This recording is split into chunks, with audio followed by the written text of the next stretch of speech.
for Tekken 8 in Battle Arena Melbourne. This is the point of no return, Majin. How are we feeling? Well, we started the day with over 200 people in this bracket here in Australia, this master event on the Tekken World Tour 2025 calendar.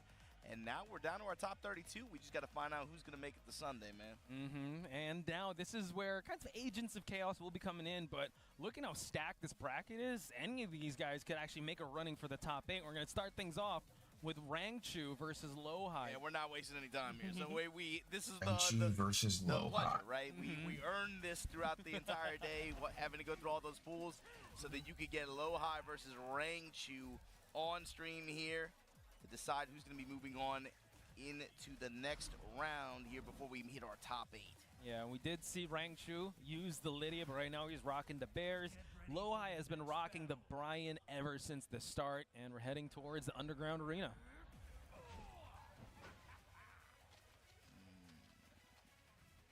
So this time on Kuma, obviously maybe values the speed here on the speed, and of course the Bear Electrics to be able to try to just control mid-range like that. The speed and possibly the matchup as well, maybe familiarity, and also the Bear long limbs, but big need to start things out for Rangchu. Yeah, of course, the big concern here is, of course, being able to get sidewalk and side. Oh. Yeah. Yeah, the name, we'll get that fixed in just a moment. But anyway, Brian, activation. Exactly. Still pushing towards the center here. Incinerator, pushing with the smash now. Rangchu's been putting out he's been floating a lot of angry hooks as well. He has been just peppering in those hooks. Now just tags the legs here for him to maintain Surprised that about the first Kuma round. I think is be on the lookout for, especially like range 2, watch for Lowhigh's movement in that range. True. Ooh. Comes up with the lift punch though, Lowhigh. Rangchu got to find some kind of way to break the momentum here, because right now bomb blast wall behind him. Activated orbital and low kick just to follow it up. He still puts some heat on it. Just gets the interrupt from the Demon's Breath. Of course, the smash. And waits on it. Waits on the amount of my goodness. You know, between air weight sure. ups, between face down in that situation too. Just waits on the get up attempt. No. There's a mid here. This is where Rangchu starts to come online. Gets the grab. Give me that X-ray as well. Rangchu's doing a lot of 2-1, just that high mid-string too. The threat of the 3, of course, but kind of just doing it just to check and see what Lowhigh's thinking on defense. True. Down jab just to check. Trade, but Lowhigh still holding on to that heat. Nope. X with the crush through.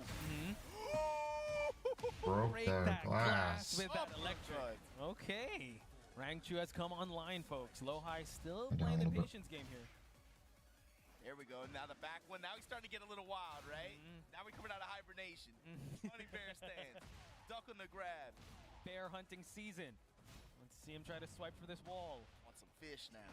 Uh-oh. Cannonball straights, though. Activate through the uppercut. Nice. And then using the incinerator just built. He killed all of Rangchu's remaining heat timer. He did, and now just negating the electric. Now we're just going blow for blow here. Changing the sides, going low this time. Rangchu eats the mid punches. Yeah, the Vulcan punch is working out there. Funny bear stance.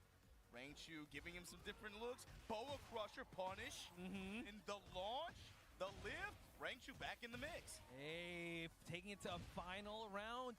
First two rounds, possibly just a bit of the download, just to get the paws warmed up. But now it's firing on all cylinders. Cannonball straights here from Lowhigh. This push right now. No threat of bomb blast, but the bear hop kick Of all things. from downtown. Exactly. These bears got legs, folks. Headbutt. Oh, again. First one blocked. We keep going. The tornado, and look for him to wrap around to the left side. Clockwise step here after? No, counterclockwise. Wow, Demon Breath just to close it out, and Rangchu turned that 3 rounds straight, by the way. Lost 2, got 3 rounds straight. Now, some coaching, some wise words. You're infested, right? Here. Yeah. He's got the mask over tech, too, so we don't get to see what he says. We calling it tech now? Wearing masks? I think so. It could be. It could be. I don't know. Oh, that's tech now. It's just like so you don't hear. Usually kind of see Rangchu kind of playful with it, trying to listen in on the tech, but right now it's all business. as we head towards game number 2. Get ready for the next battle. On the arena this time without the threat of the blast. Still rounded And they edges. cough dead into Like his you said, hand. yeah, Rangchu. Yeah, wall conversions too Nigga. played a really big role in those. And that cough with the elbows and Oh man. For real. Bear is still pressing for gas here and trying to push for the wall. Ooh. The interruptions, and here we go. Side middle kick. Low high. Will we get the snake eyes here? Activate. Oh. Bear legs. Still has the snake eyes though. Absorbed some of that. Still has a lot of gray health to work with. Burned all of his heat on Incinerator too. Just to hold the pressure, just to hold Rangchu at the wall, pin him there. Rangchu, an animal though. Orbitals Bear gonna X. block. Reaching for it. Charge it up. Still in advantage. Rangchu blocks the low. Back one. Nothing for low high yet. All that time just Wow. to walk around, and he finally gets the cannonball straight. Again, going to the Incinerator string. Oh, the angry hook. Big swipe. Rangchu up by 1 round. He was floating it all that first game, and you didn't see Lohai really try to get the sidewalk or be able to try to call it out. Right. Finally, game 2, round 1, hits for the money. Yeah. Just like this, Lohai though. Okay, still keeping the corner pressure here, Rangchu. Oh, gets the Ooh. absorbed, and now Lohai looking He's a to bit dead. finish it out here. And with the dash behind him, goes for the bloody war ender at the wall. Lohai, Good call. call an answer here. Fish with the 4-3. Rangchu constantly just downloading, constantly adjusting to the pressure. Bear headbutt just to come on in. Giving him different timing and different stance transitions too. This time coming with the honeybee spike, trying to seal that Block. step. Oh, hit him with a salmon for that. Perfect. And just like that, Rangchu 1 round away from sealing the deal here. Big fish. Cannonball strikes, getting ducked here. Yeah, I'm so ready to fuck around. Counter hit. Ooh, and Papa Bear taking a bite out of him. 2-1. 2-1 in close range. Throwing these paws. Goes low that time. Activate the heat. Steal the turn back. Able to get the electric as well. Conversion here. Get the wall. Bear breath. Ooh, Salmon just for the plus frames. Ooh, and the side micro step right. 2-1. Back No one. way he lets it rip. Oh, the what a duck! Oh, And Rangchu. the flash duck. Damn. Rangchu moving on, folks. Rangchu Lohai going on, sets man. losers at 2-0. Just the way we saw that first 2 rounds, it looked like Lohai was kind of well on his way to continue on, but He had momentum, and then at the end too, that what was it? That was like a reversal cannonball straight, right? Yeah. And Rangchu just had the read, just flash duck. That's insane. So Rangchu looking real strong in this matchup. Hopefully we see more of him, but as we go along here, I think we're gonna have a hometown favorite. Hopefully, what do you mean hopefully? I mean, at this point, he's fighting for his spot in top 8. Heck yeah. So seems like people on stage are still there, but just welcoming everyone once again to the Tekken World Tour 2025. We are at BAM, top 32 action here. Still at the winner side of things, so still a lot at stake. A lot of points at stake. I don't know why Entries this to is so EWC big at to begin stake. with. So here we have it. It is gonna be Chand and Y from Yeah, thanks everyone from where? Where you say it? You from say it. Australia. Chand and Y versus Keisuke. He's from New York. So look, the other thing too, thanks again for watching from wherever you're watching from everywhere, guys. We know Oceania, this is one of the roughest time zones you could possibly have, but hopefully you guys are enjoying the action here. Yeah. Up against Keisuke. So check it out. We just watched Rangchu in a win over Lohai. He's going to face the winner of Farzin and Matsuba from Japan. AP versus Pakistan matchup there.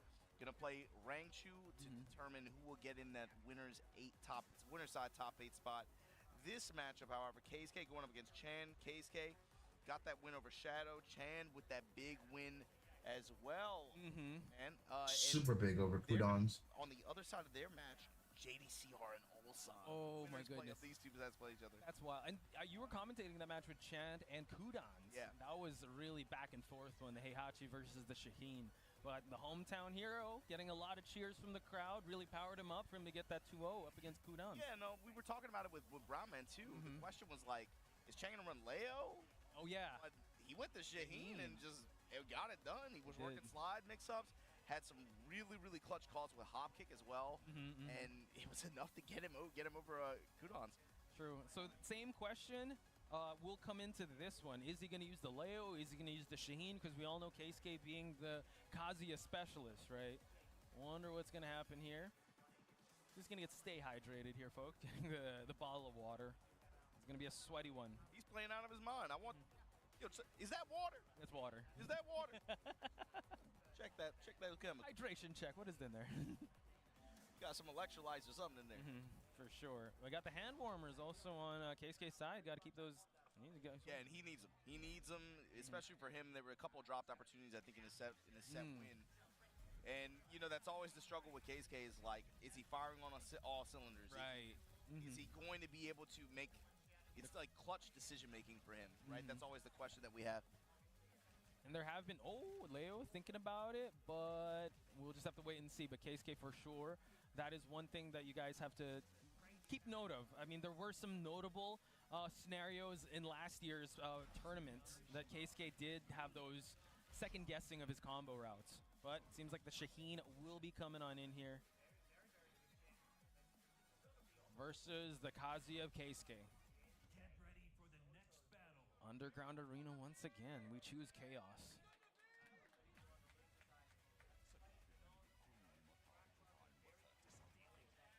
Low ups incoming, and here you go. Kazuya versus Shaheen. Shaheen gonna lock it in with Shaheen then. No Leo in sight. Let's see how this one's gonna go. Australia versus Japan. Here we go. Sliding, an immediate answer from Keisuke. Big punishment, big wall bound, wall explosion. Not gonna use it. The walk. Walk around from The Chan. walk. Okay, that's how it's gonna be played. Keisuke's gonna take note of that. Tried to go for the swipe here. Down 4. Vicious stomps. That wind slash. He's really been. It's like range 1. He's really good about placing that out there, trying to get from that space. True. Oh wow. Low smash. So cheap. So cheap. Able to use it. Oh, the block to the hop kick. Okay, now he's gonna gain some life back. Also heat if he's gonna use it. Absolutely gonna activate here. Ooh, caught him pressing. And now he's gonna block and punish. Oh my God, Obama. Okay, low heat smash. It's all good. I can't believe that happened. Oh, we gotta calm down. Even the crowd just gasped in terror. An uppercut into nothing. It was. That was Come on, Shane. You gotta tighten it up, dog. Yeah, maybe he was thinking of another combo. Use other characters here. He's got. That's real, man. Especially like at this level, sometimes matches happen. You got to be prepared for slop or mistakes to happen. There's no perfect set, you know. Exactly. Even the best, right? Even you have a huge brain fart like that, you got to be able to play through the set, play to the end. So thank God he was able to get that round 1. Cracking legs, and here we go. 1-1-2 punish on the hop kick. Keisuke running up, sweeping. Throwing these lows out there, down for 2s. Okay, forced to go. Punishment from Chan, pushing with the heat activation, counter activation from Keisuke. 1-1-2 immediate challenge. Interruptions on Keisuke. Missed the lows. Another low heat smash and the explosion. Okay. A tighter round, I have to say, on Keisuke's side, winning that round number 2. See, down 3s to the sneak steps. Oh, good challenge on Chan NY. Going 2s. Slides are coming in. Keisuke in big trouble here. Life lead on Chan's side. Punishment. Got the low, got the mid mix at the end. Okay, Chan. Okay, good rising 3 option there. So, 1 round away for Chan to move on with the first game here, but Keisuke, don't count him out. Tapping the legs. Keisuke now. FF2. DF2. Hop kick. Right back at you. This is going to get good stage coverage, get this heat activation. Oh my goodness. 3. Step with. Not even trying to reline, just pressure. Low heat smash of his own. Keisuke in big trouble. Has heat to work with. Dog. Was he ducking? Oh, able to actually convert it. Oh, and able to go 4 series. Down 3. Crouch jab. The scrambles. It's the lows. 1 more would do it. Keisuke ties it up. Final round. You talk about scrambles. Yeah. Scramble City, man. Uh-oh. Sidestep. Sunny side up, no thank you. Take that scrambles. We want that scramble. It's what you do with it, folks. Crouch jab, and here we go into the engager off the... Mid-string, low smash again, blow him up. KSK gonna rob him blind here. Wow. Just the way that he was, I mean, not the cleanest round, but Keisuke was still able to put it together. So both of them still trying to find the groove in this matchup. Chan still sticking with the Shaheen, but maybe a change of scenery would do it for him. We're heading towards, we're into the subconscious.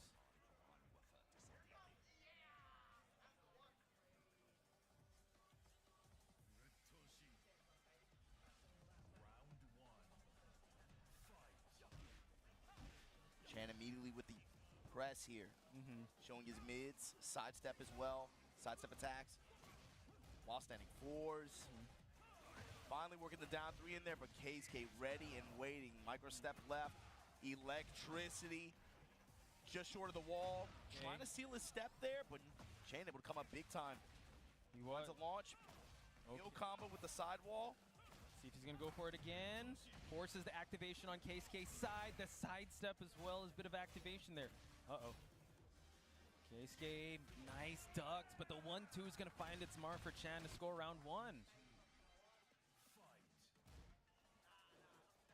This round starts too. He's been going with down 4-1 at round start like that. True. Ooh, the exchange in Keisuke getting the electric for his troubles. Blocks the rising 2 from Chan. Tried to go for that hop kick. He's going to get punished. Keisuke now going for these lows. Wave into immediate sweep. Activation with the counter, man. Uh-oh. Okay, the crowd. Counter calls. Good checkmate scenario on Keisuke's side there. Gets the mid. Push him towards the wall.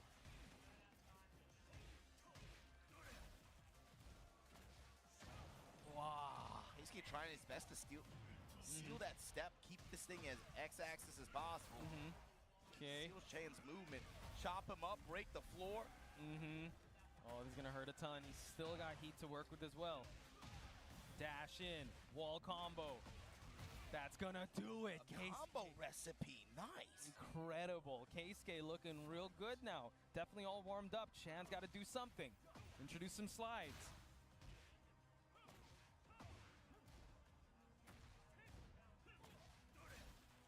Good offense from Chan. Trying to jump in on him. The 2 blocks the mids, and Keisuke in big trouble here, but he has some heat to work with. The low smash has been getting him. We'll break this floor. There's the thing, Keisuke in rage, still has a lot of heat to work with. It's one more heat sequence. What a wake up. Spoke too soon. Okay, the rising 2. So still set point for survivor point here on Chan. He needs to try and tie this game out. Goes mid, now we go low. And got lucky, that could have been a lot worse, but here we go. While standing 2, combo drop. Okay, still it's not what happens when you drop the combo, it's what you do with it. Chan still continuing to press forward here. Low smash. Okay, goes for it. And that was there you crazy. go. Yeah, That was crazy. We were all holding our breath. But man, the drops, it's really That was a crazy delay on that slide, especially because Keisuke was showing crouch. He was showing crouch, he still went for it. He was. And now, just getting some words of advice here. So what to do now? Keisuke is still going to stick to the character, but what are the adjustments that are going to be made?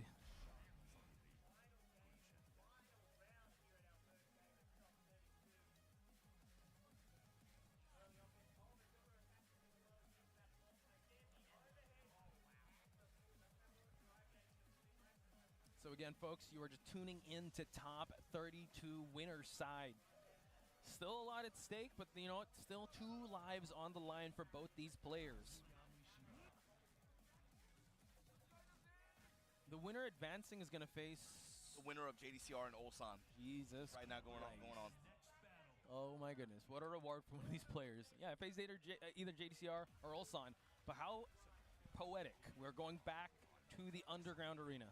Hey, what's going on here, man? It's always We're getting a lot of blows to pass out. What's happening there? I have no idea. Stage bingo. It's going. They want violence.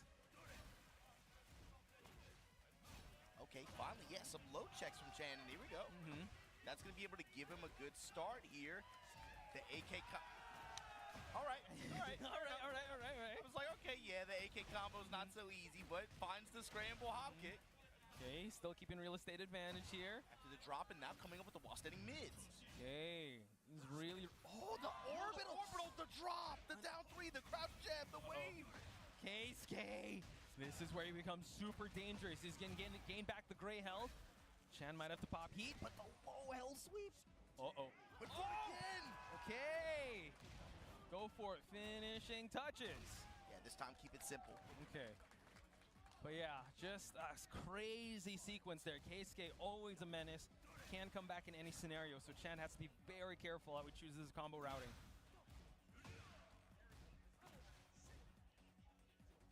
Good block on the low. Let's see. Forcing electrics. A little too much slides for Keisuke. Good slide punish. He's been consistent. True. Removing slide from Chan's arsenal. Activate to break the glass, and the low kick to be able to cheese him out just like that. He also had the life to gamble for him to get that power crush to steal back the turn, and now Chan. HP is power, man. True. 1-1-2s. Ooh, rising 2. Okay. Oh, unable to finish the combo, and now we switch sides. Keisuke getting the wall splat.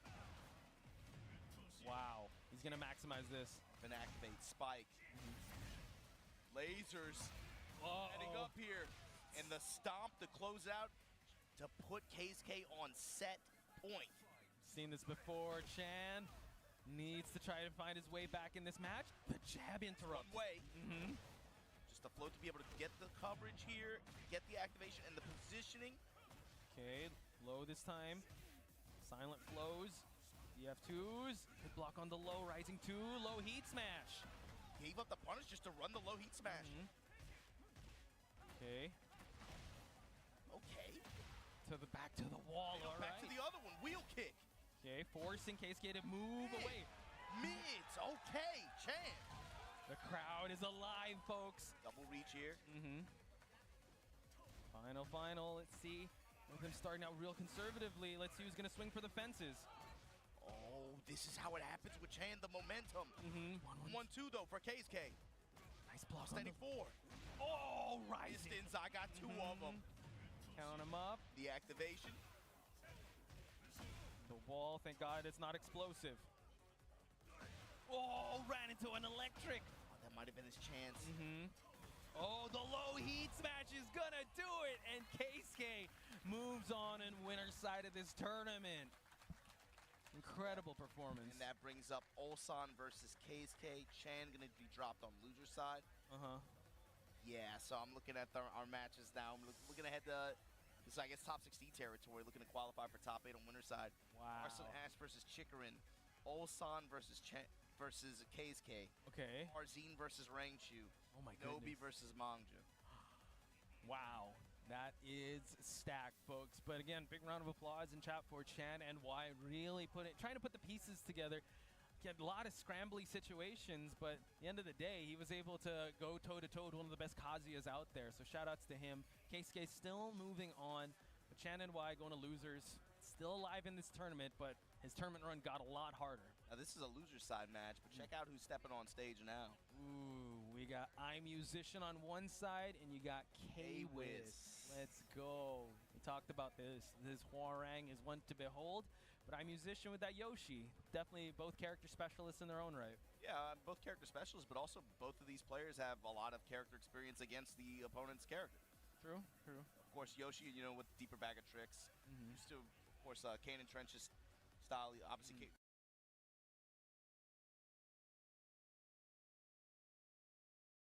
K-Wiz gets a lot of reps with him. Yeah.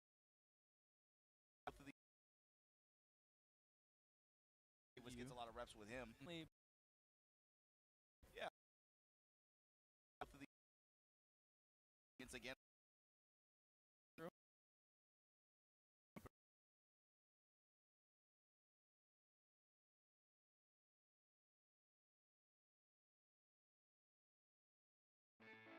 Since 1983, Nissan has been assembling award-winning vehicles for you, right here in America. And and we're committed to keeping our lineup affordable and free from new tariffs. That's why we've lowered MSRP on our best-selling Rogue But also, and guess, Pathfinder. Oh no. guess what your reward is? If you win this set, if you're K-Wiss and your iMusician, you got to play Mogul next. Oh my god. What a reward. Going up against Molgold as a reward. That's going to be great. But they're going to try their best to go up against each other here. So dap them up. Here we go. Yoshi versus Hwoarang.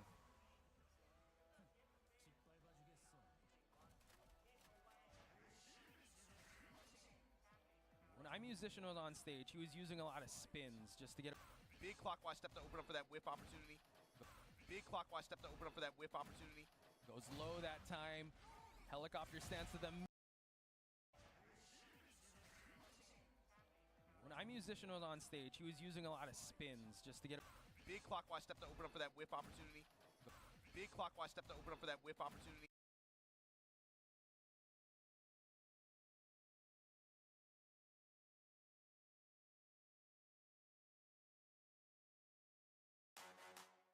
Charlotte, start your day with a team you trust.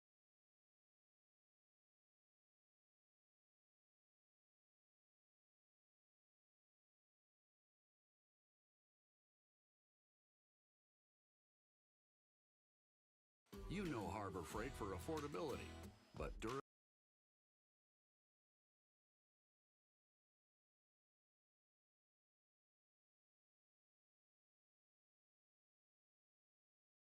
Definitely has to find a solution here. The movement, how are you going to open him up? Lock him down. Dark Halberd. That time miss punish attempt. Flee mid. We spin low. Power crush working out big time for iMusician here. Low. Power crush working out big time for iMusician here. Woes adding up. No DF2, no one home. Nice duck on the evil mist. K-Wiss though. Trying to threaten some power crushes, some black kites, back turns. Running the whole offense of Hwoarang here. Right before down for 4. Wall jump, and this is the iMusician special, man. Just when you think you have him cornered, wall jump, reversal of fortune here. Ooh, tried to switch sides here, switching stances. Oh, catches him coming in, and just like that, 3 rounds straight for iMusician, folks. Even when it doesn't work out, wall jump is always on the table with iMusician. Anytime he's cornered, he's all like it's one of the first things he's looking to do. I think one of the matches we also saw, he was able to utilize that. Now thinking about the Clive, but we just have to wait and see. K-Wiss deep in thought here. Lydia. Yeah. He's also on the table. Either of the two. But I think he locks it on. Okay. Again, big consequences for this matchup because this is top 32 loser side. So K-Wiss made the right adjustments coming into this next one as we head into the stratosphere.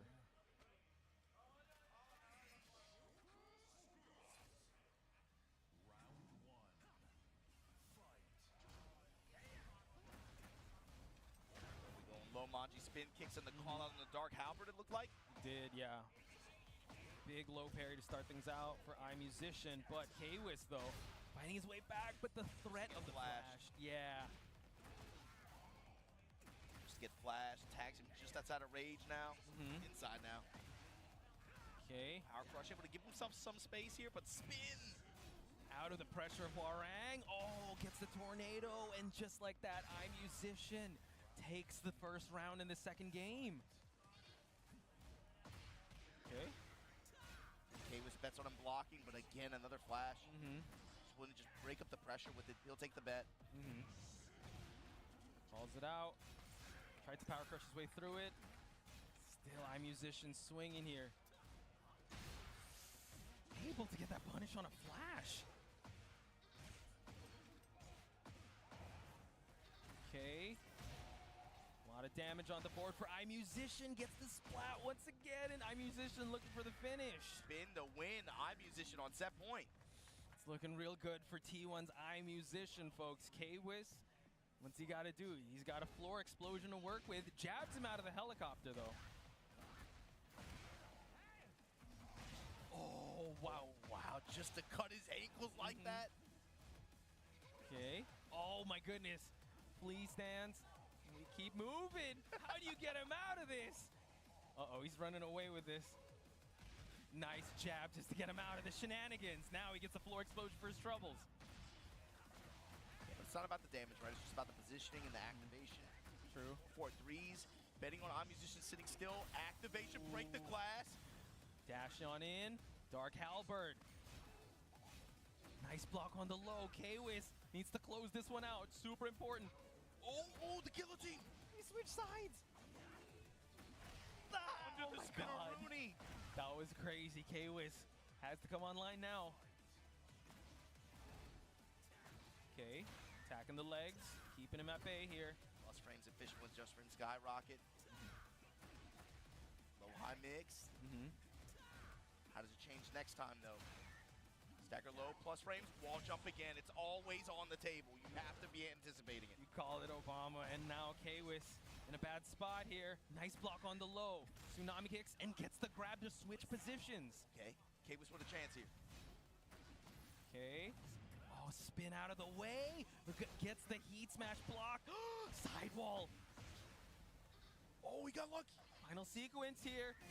Okay, Peacekeeper. Oh my God, follow it up, and just like that, iMusician moves on, folks. Oh, what an incredible back and forth there, but it was iMusician's Yoshi to move forward. So iMusician gonna play Mogul next in losers. And the winner of that will have to play Daniel Mato. This is a stacked a top 32, but big shout outs to K-Wiz making it all the way here and showing off his Hwarang. Oh man, I do think Yeah, you see Ulsan stepping up, so that means you already know what match is coming up next. Ulsan versus KSK, winner will make top 8, and you'll see them play tomorrow on winner's side of the bracket. that is gonna be a good one, folks. Again, shout outs to each and every one of the players that has made it to Battle Arena Melbourne. Top 32, tension is in the air. I'd say even more than top 8. People are gathering at the back there. I'm pretty sure to watch. I don't know what matches. Yeah, I mean, they're coming through some losers matches in the back, but we're right here, locked in right here and now, man. Ulsan versus KSK. Okay, yeah, KSK making the march here. Ulsan as well, both of them know what's at stake. Question is, I mean, Ulsan's been rocking that Lars, right? So I wonder if he's gonna change it up, or he's sticking to Lars all throughout in this tournament. Well, rock, paper, scissors start things out, though. Like P2 side.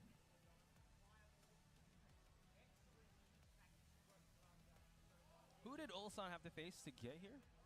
Like the previous matchup? Because Keisuke just had a barn burner. Ulsan just beat JDCR. Oh, so JDCR is out. Oh, no, he's not. This is still winner side, right? This is winner side. Okay. JDCR is still in this. That's probably the match they're watching. And Ulsan over Mega Clinton, over Costume. Yeah, and then over JDCR. ooh, oh, yeah, that match with Mega Clinton was insane. So now, Keisuke, Ulsan, top 8 winner implications here.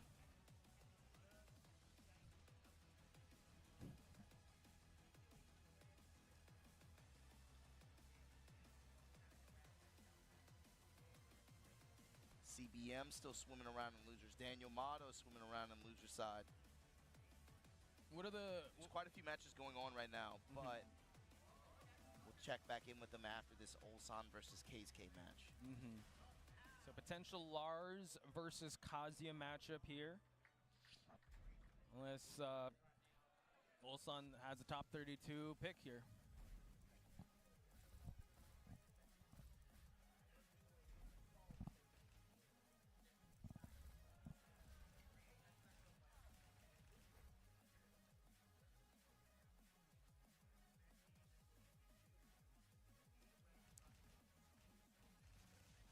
So we're just waiting on the players for the character select screen, folks. Once again, thank you so much for joining us.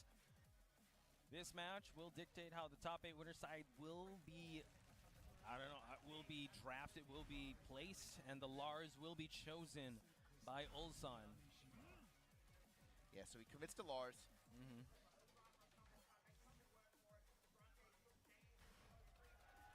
You're sitting a little too close, sir.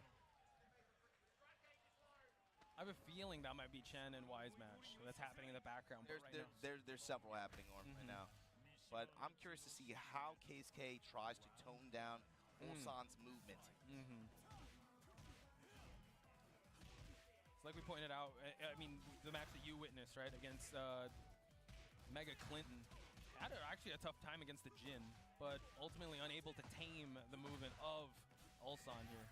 Delta Slicer limited low. This time the counter hit trade in Ulsan's favor. Going to activate at the wall. Lightning strikes.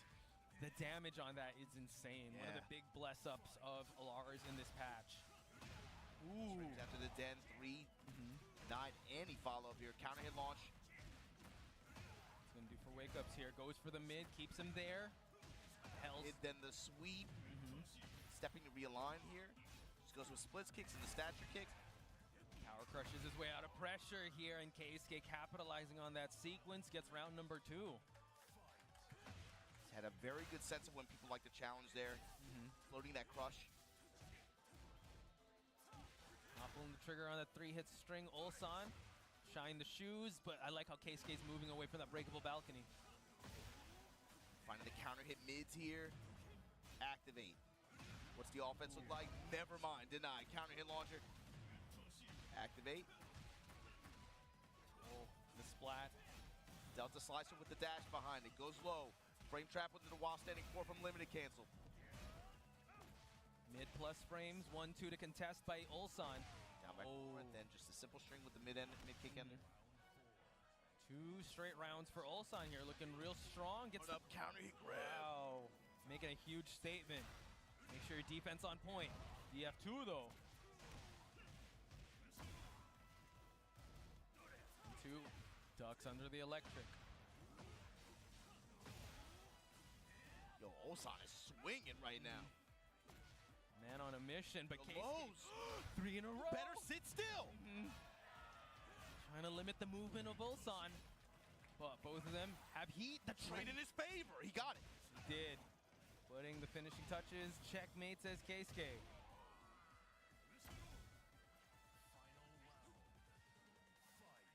Okay. Attacking on the legs here. Goes mid that time. Keisuke looking to assert his dominance. Goes for the hell sweep. While standing 4, opening up for the slash there. The spike. Ulsan now goes limited mid into Delta Slicer. We got engagement. Okay. Keeping all that heat, by the way. Getting the big damage here. Goes mid and now checks him once again. Big inhale by Keisuke. Okay, great rounds for Ulsan. Uh-oh. Watanabe, give me some words of wisdom here. Uh-oh. That loser's bracket is looking nasty. Something nasty, Bosh. You want to give us a little bit of an update while we see some coaching? Yagami over Edge 2-1. Cherry Berry Mango over King Ray Jr. 2-0. Chanel over Low High, just like last year, 2-1. Chanel still in losers, gonna fight the winner of Matsuba in double. Ooh. AK still alive in this after beating JDCR in losers. He beat JDCR, holy smokes. Yo, the losers bracket, top 32 is gonna have a lot more. I mean, that's insane. Is Chance still fighting someone? Chan is playing knee right now. Jeez. Losers. That's insane. The winner plays AK. Wow. Oh my Right God. here, right now. Uh-huh. Ulsan up 1 game advantage with this Lars on Keisuke's Kazuya.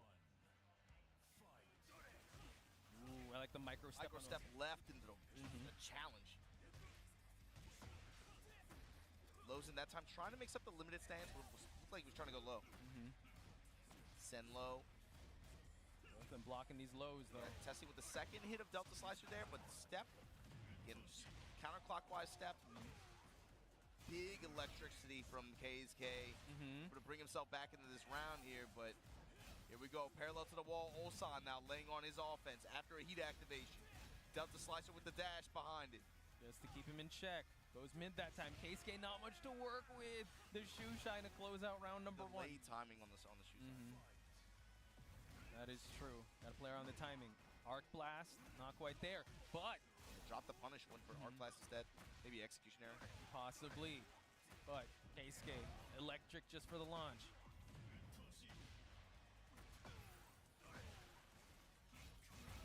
There's the wave and the push. And again, Keisuke just wants you to sit still. I'm trying to step. Not moving around. Nice block on the low. Oh, touches the toes once again. Tied up.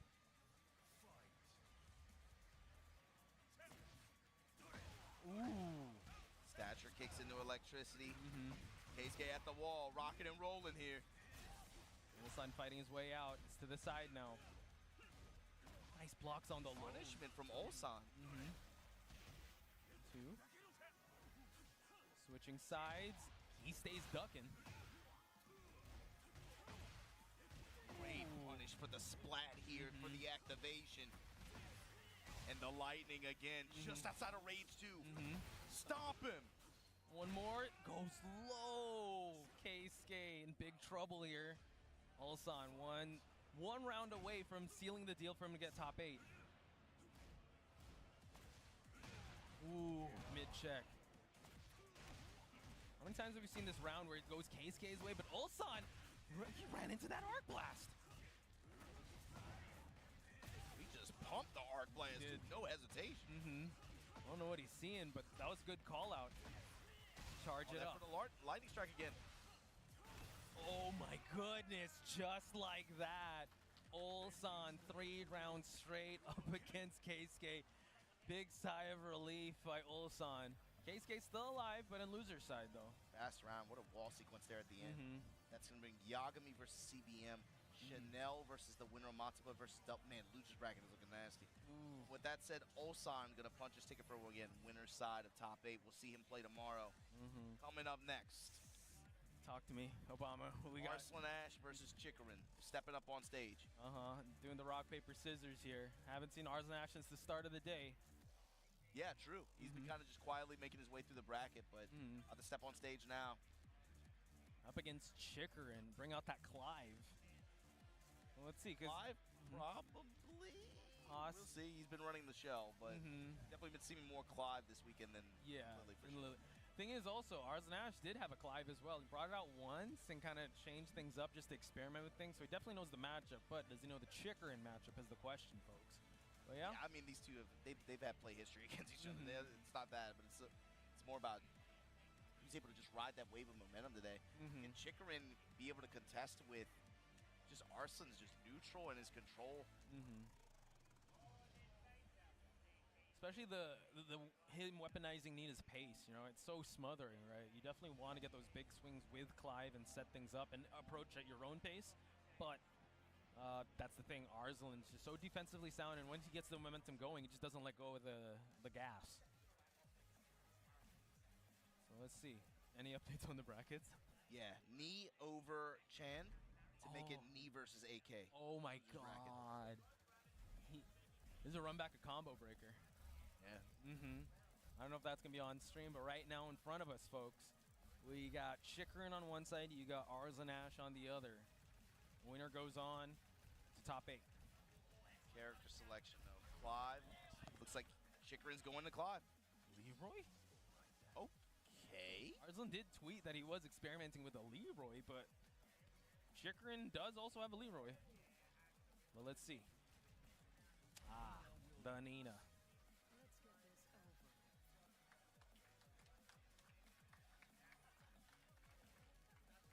Yeah, what I'm looking for Arslan, though, probably try to smother Clive with speed and try to keep things a little bit more compact, whereas Chikarin might want to try to space him out a little bit, try to poke him from range 1, work the down ones a little bit, try to incorporate some of these longer reaching attacks too, to be able to try to space her out, control that mid-range.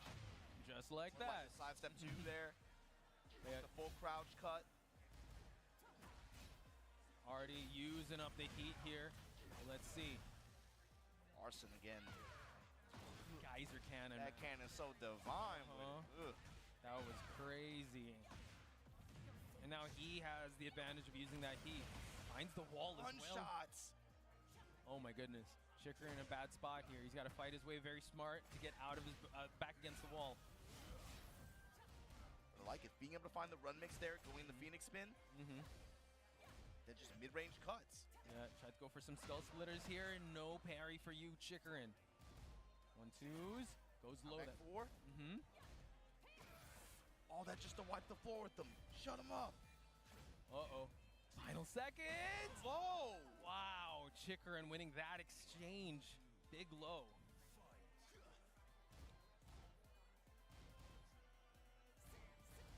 Constant pressure from Arzon Ash.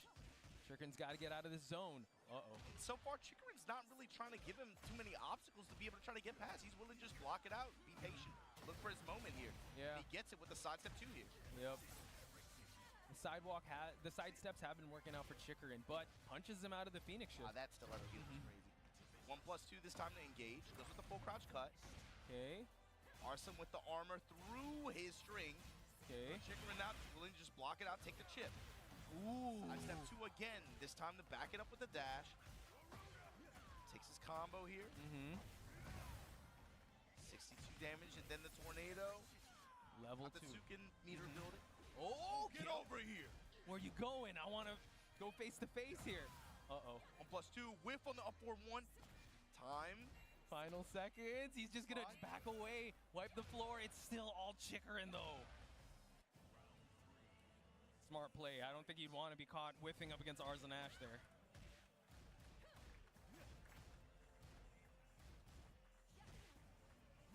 Great call on the down one. Great timing. Then the full crouch cut. Okay. Bring it back. Back 2 with the Phoenix dash. Ooh. 1+2. Caught Arsene trying to Oh, okay. He's got to back here. gonna block all this. Oh, unable to break the grab. Still in heat, though. Lightning staff. Stiletto heals. Trying to catch him. Ooh. Look at Arsene's offense, though. Jabs, down forward ones, and sidestep ones. Activate to try to break the pressure up. Break this momentum. Rage Art, I don't know what he saw. And Arzon's just gonna capitalize on that. Yeah. Just the constant barrage from Arzon Ash might be frustrating Chikrin for him to be able to call for that Rage Art, but Harassing with just jabs and mids. Orwell being very safe. Jabs, mids, and sidesteps. Now introducing some lows. Okay, Chikrin with the mix right now. Full crouch cut. Down 1 while standing 4s. Lightning staff once again. Can't catch him counter hit, but Phoenix shift low. Check on the down 3 and the follow-up. Activation from Arsene, though. Stiletto heel. Ooh. 1+2. He runs right into it. Chikrin now with momentum. Okay, Wipe the floor, though. both have rage, both have heat. Seems like Arzon's spending his first. 2, this mini steps. Chikrin dashes in. I can't tell who's in the life lead, Obama. Oh, now it's Chikrin. Uh-oh. Final seconds. Mids. Final seconds, guys. Oh, my God. What a comeback. Arslan Ash with a pixel able to get the W with 3 seconds. This is just a round, though. I wonder what that clipped. Oh, that's a float. Yeah. Still gonna get as much as he can. Arzon Ash, Ivory Cutter. Tries to go for the blonde bomb finish. Okay. Back 2, lightning staff. Now Chikrin with the down 1 with the low cut. Similar situation last round. Now Arsene's starting to pile on the pressure. Okay. Now 3 string. Running 2. This time goes to Phoenix low. Okay, watch out. Arzon has heat now. Gonna bring out the guns. Phoenix staff. Oh, sorry. Lightning staff. Uh-oh. Oh, my goodness. Chikrin not looking too healthy here. It's pressure. Oh, blonde bomb for the finish. Clutch that one out. Ooh. Big sigh of relief on Arzon Ash's side. The way he was able to pull that Rage Art was crazy. 3 seconds left on the clock. Seems like I keep going back and forth with the jabs, harassing, then goes for those big swings right afterwards. Let's see if we'll see more sidestep options coming out of Chikrin in this matchup. Oof. Floor is purple right away, Majin. Somebody spilled that drink. It was Grimace Shakes. Yeah, great. Oh, too much Phoenix. Lows. Arslan saw that one. This time he put the big one out there, gonna pay dearly for it. Breaking the floor. Activate still on the wall. Ooh. And the stop. True. Okay, nice wake-up option by Chikrin. Recovered some health. Switching sides as well. No evil miss for you, but the constant jab pressure. Still not Hey. deterred from these lows. He's still gonna keep going. Final seconds here. We've seen this before. Chikrin's got to close this one out. Yeah, just trying to burn as much of the timer as possible. Yeah. Extend the combo just to be able to set up for this. Yeah. Yeah, that was good. Oh, that animation took a while. They did do a lot of work on the enemy. Like a little. Chikrin's got to feel happy about that. All right, this takes a lot of time. Let's beat the buzzer here. Ooh. It's that parry still going the Phoenix lows to business. That time called out on it though. Still going. Oh, Not okay. scared. He isn't. This is what's dangerous about Chikrin, man. He's going to keep going for it, but Arzenash's defense is top notch. Okay. Nice low parry just for him to contest here. Less than 30 seconds on the clock. He's got the down hit. Arson in range with the top back four. Oh, trade in Chikrin's favor. He'd gladly take that trade, and now maybe three rounds straight. Chikrin goes low again, but Arzen saw that one. Tries mid that time. Ooh, we activate to business. Phoenix spin. Arson just willing to just back off after. Okay, man, take these low pokes. Take these low pokes. Jab pressure from the lows. Okay, now goes mid that time. Arzenash chooses to stay down. Ring kick. Okay, jab to heat smash, plus frames, blonde bomb. Ivory cut, he's throwing everything in this kitchen sink at him. Ooh, the range. Phoenix shift, nothing left. Arzen catching with the mids. With these mids, these jabs. Sidestep one. Got For a launch. Ivory cutter wipe the floor just like that. How does he always happen? How does he find these I don't counter know. hits right when he absolutely needs them? With just 5 seconds left on the clock, that is inhuman. I mean, the pressure that he was on, able to get that. So this was the turning of the tides for Arzen to get that game number 1. So Chikrin, he can't be deterred by that. If he wants to push for that game number Back 2 plus frame there, goes with the mid-homing option. Trying to seal Arson step. Let's escape. What a jab. The pressure. And the parry. Parry attempt, rather. Now Arson just trying to back up, trying to see what Chikrin's approach is. He's still very insistent on these Phoenix slides. It just takes one. I don't know if Arzen's going to block the one that's going to turn the tides in his favor, though. Stiletto heals. Back 2. Ooh. Mid to interrupt. Good interruption by Arzenash. Chikrin trying to find a home here for a big launch. He has rage. Okay, woo, gets the grab. Okay, he has lead. Whoa, just traded out for Chikrin to score that game number 2. Big sigh of relief on the audience's side for them to see his game number 3. Like you pointed out, he's very insistent with those Phoenix shift lows. And my thing is he gonna keep doing it, or does he change now? True. That is the game. I mean, that is the mind game that he is playing. Arzenash still sticks to the Nina Williams.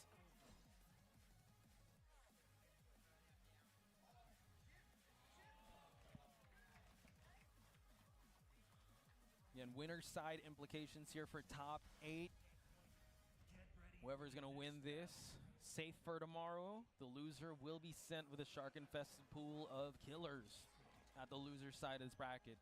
No walls practically here at Yakushima. I wonder who's just going to benefit more. 4-2 cuts. Able to use the claw. Nice catch. Nice punish. Level 2. Staff and sidestep 2 again. The full crouch lows. This time Chikrin. Cooking. Ooh, +2 with the dash. Commits to the full crouch low again. nice down jab by Arzenash. Choose not to go for the heat activation. Wow, a little off axis there. Arson trying to give himself some space. Work his way in on his terms, but runs into a 1+2. Chikrin with the timing that round. Let's see how he's going to maintain this offense here. Torgal, Phoenix shift mid. Okay. Running again, Phoenix low. Knows he has to roll the dice every time. Arzen Ash just needs to take that one punish. Ivory cutter pressure. Goes mid that time. Phoenix staff to follow it up. Ooh. Finally able to change it up there. Goes with the Phoenix spin. Okay, the range on that. Plus frame there. Ooh, call it out. And this is gonna just give some Arzen Ash some time to recover here. Try to figure out how he's gonna follow up this this knockdown situation. Advantage still on Chicker inside, forcing Arzen to go into heat. Ooh, 1+2. Low. The Phoenix slide again. Phoenix tried to put him on set point. That would be very poetic, but it's not over until Arzen Ash is able to finish out this round. Hang on. Phoenix low. Able to block the low to the rising two. This is big. Big momentum here. Okay. It was mid that time. Chip in the step. Oh my Micro goodness. step to the right, made it whip. Season 2, baby. Like so much damage here. Look at this combo rush. We got the wall. Never see the wall. 1+2. The staff. The guns. Let's see how he's gonna try to fight. Oh my. Watch out. Missed. Oh, Power crush. he was able to block it. Oh, the blood bomb whip punish, and now Chickerin moves on. He wanted that bad, man. You saw the way he stood up? Look at him, just a deep exhale of relief. What an intense back and forth here on Chickerin's side. Arzen Ash still alive in this tournament, but the Clive putting in the work to business, ladies and gentlemen. The lows. Incredible. He was undeterred. I mean, Arzen Ash had a good punish on, I think, a couple of them in the first game, but he never stopped throwing them at him. Yeah. And to great effect. Also, the combo recipe at the end of that last round to be able to find the wall on Yakushima in that situation. You rarely see the wall in Yakushima, but the way he was able to do that. Incredible stuff. But folks, we're still in the thick of this top 32. Losers side will be coming up next. But folks, if you want to stay up to date with the Tekken World Tour, you know where to head. It's TekkenWorldTour.com. And also on the socials, do follow us at Tekken and at BNE Sports on YouTube and X for all the highlights, for all the Phoenix shifts and all the lightning staffs that you do see there. Incredible performance. So it's Ulsan and Chickerin safely atop 8. Yeah, we got plenty of other matches coming up soon, but it's going to have to be after this commercial break. Don't go anywhere. We'll catch you guys in just a moment with more Battle Arena Melbourne 2025.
Battle Arena Melbourne 15, Tekken 8.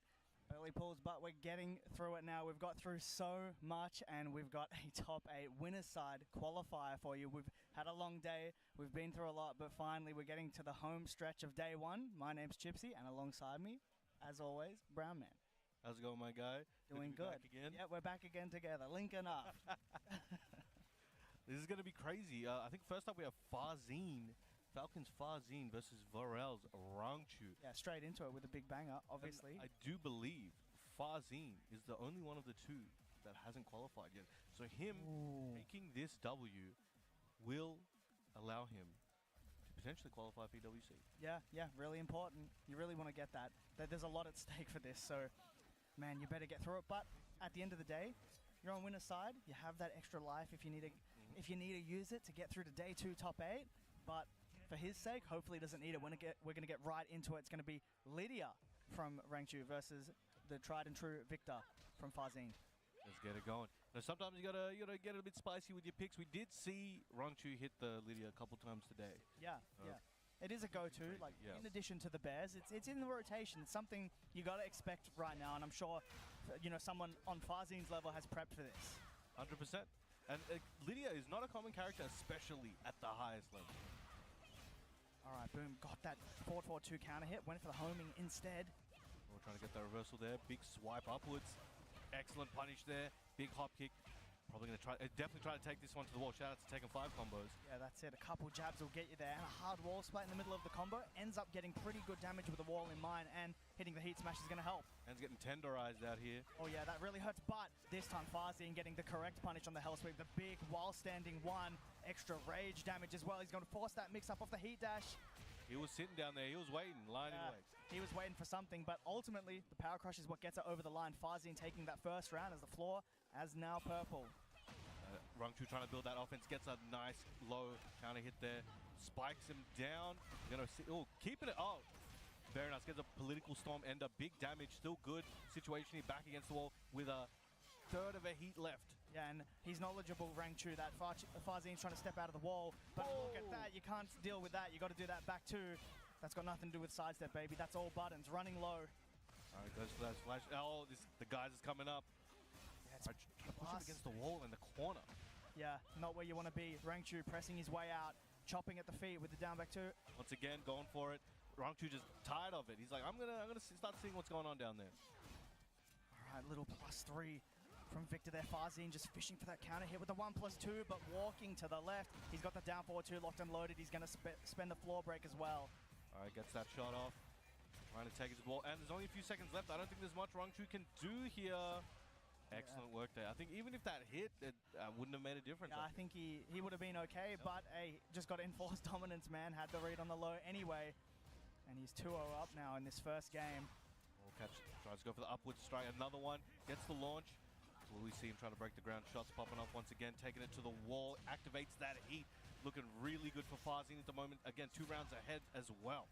Yeah, look, he saved that floor break for later. He doesn't even need it. He's enforcing the pressure off the running 2, down 2 as well. That's a low. It's one more. And that little duck to delay the timing just a little bit to get that low, make it a bit harder to guess on. Farzine very smart there, taking that first game. Amazing work. That was very fast. Like some of those rounds had Rangchu, looking like he's about to take this back. Farzine just always had the answer just in time to claw it back, and he got the first game pretty handily. Yeah, extremely well played. But no character switch. The Bears, they're staying behind today. Staying at home. Yeah. This day. Yeah, I guess so. It's Lydia's time to shine right now. And Rangchu, has a bit of a mountain to climb here as we go to the Genmaji Temple. Oh, that pressure's coming on hard. Got a bunch of... he has been very good with those so far. Yeah, look, the down back 3 is a very high committal move from Lydia. Farzine's been scouting them really well, though. Spiking him down, trying to keep that pressure on, going for the low. Those have been very successful. Tried to get a reversal there, did get blocked. Rangchu's now taking his turn back, but as I say that... Again, it's duck and while standing won the round. Going onto the running move, and now pressure's all with Farzine. And the full crouch, 1+2 there. Gonna be enough to get it. Farzine continues the momentum. Farzine definitely feels extremely comfortable with this matchup. He's definitely done some homework here, and he has the experience in it against other players. but he just seems locked in and just has the answers he needs. Yeah, doing well, and there we go. The high stance mid, and now into the low. Just mixing options up constantly, fast and slow. Waiting for it there. Okay, Rangchu trying to build up with a low, but Fazin just threading the needle every time, not letting Rangchu get anything off. And that's going to be guaranteed. Didn't even need the wall. Fazin now 1 round away. This game going almost quicker than the second, but Rangchu, very talented player. If anyone can bring it back, it's someone with his quality. More stance. All the lows now, we didn't really see those ones in particular yet. Rangchu's going for broke here. All right, activate. Oh, nice. Floats him out of the air with that one. Amazing work. He's been getting a lot of mileage off that.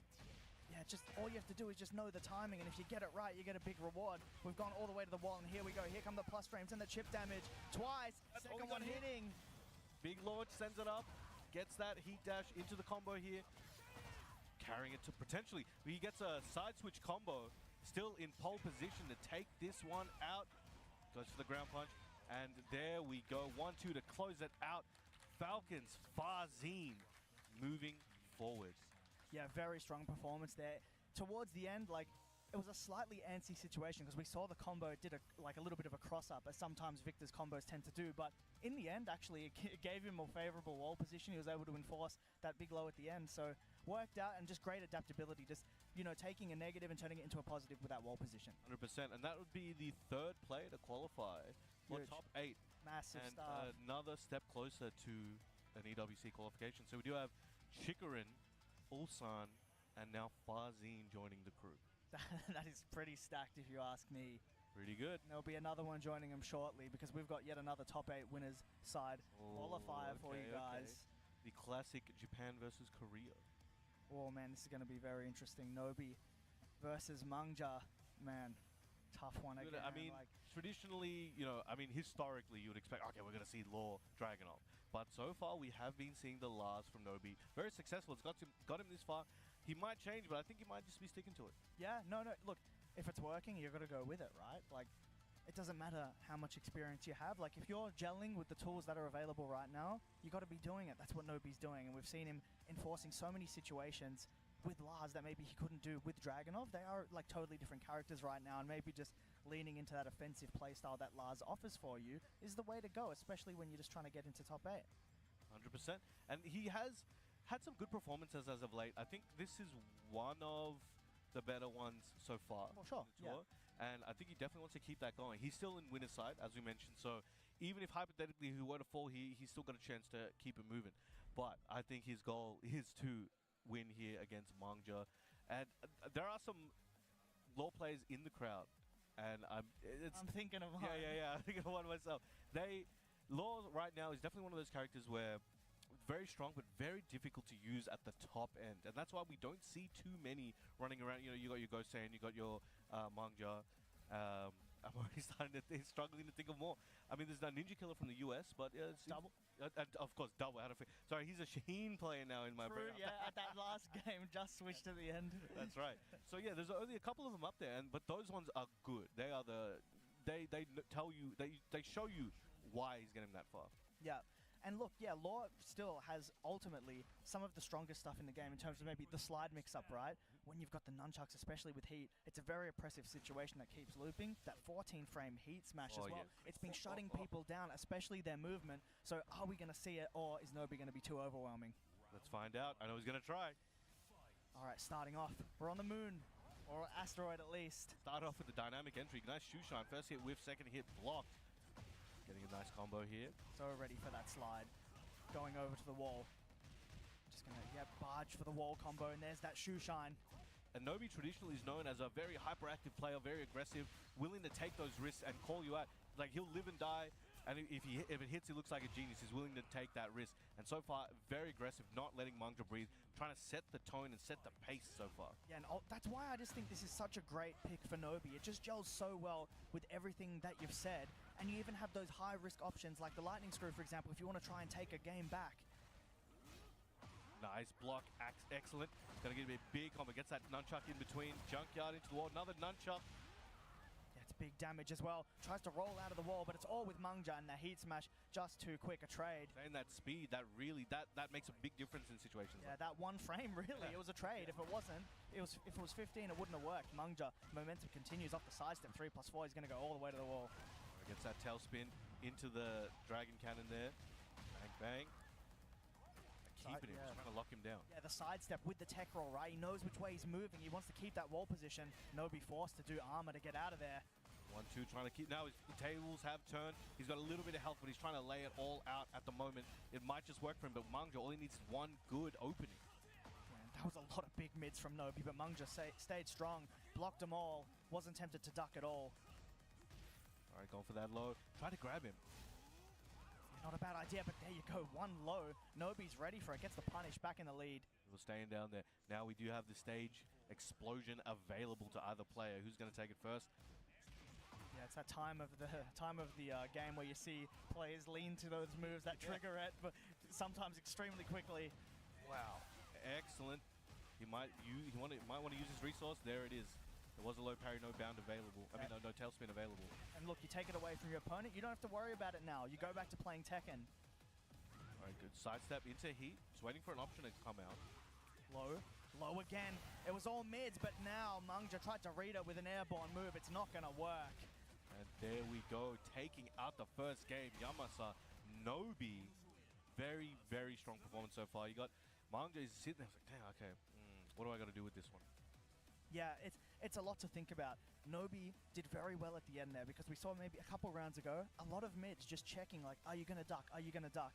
No duck was shown in the round after. Nobi was very confident to do a couple lows, and then the moment he sprinkled that mid back in, it hit. That's how you set it up. That is high level.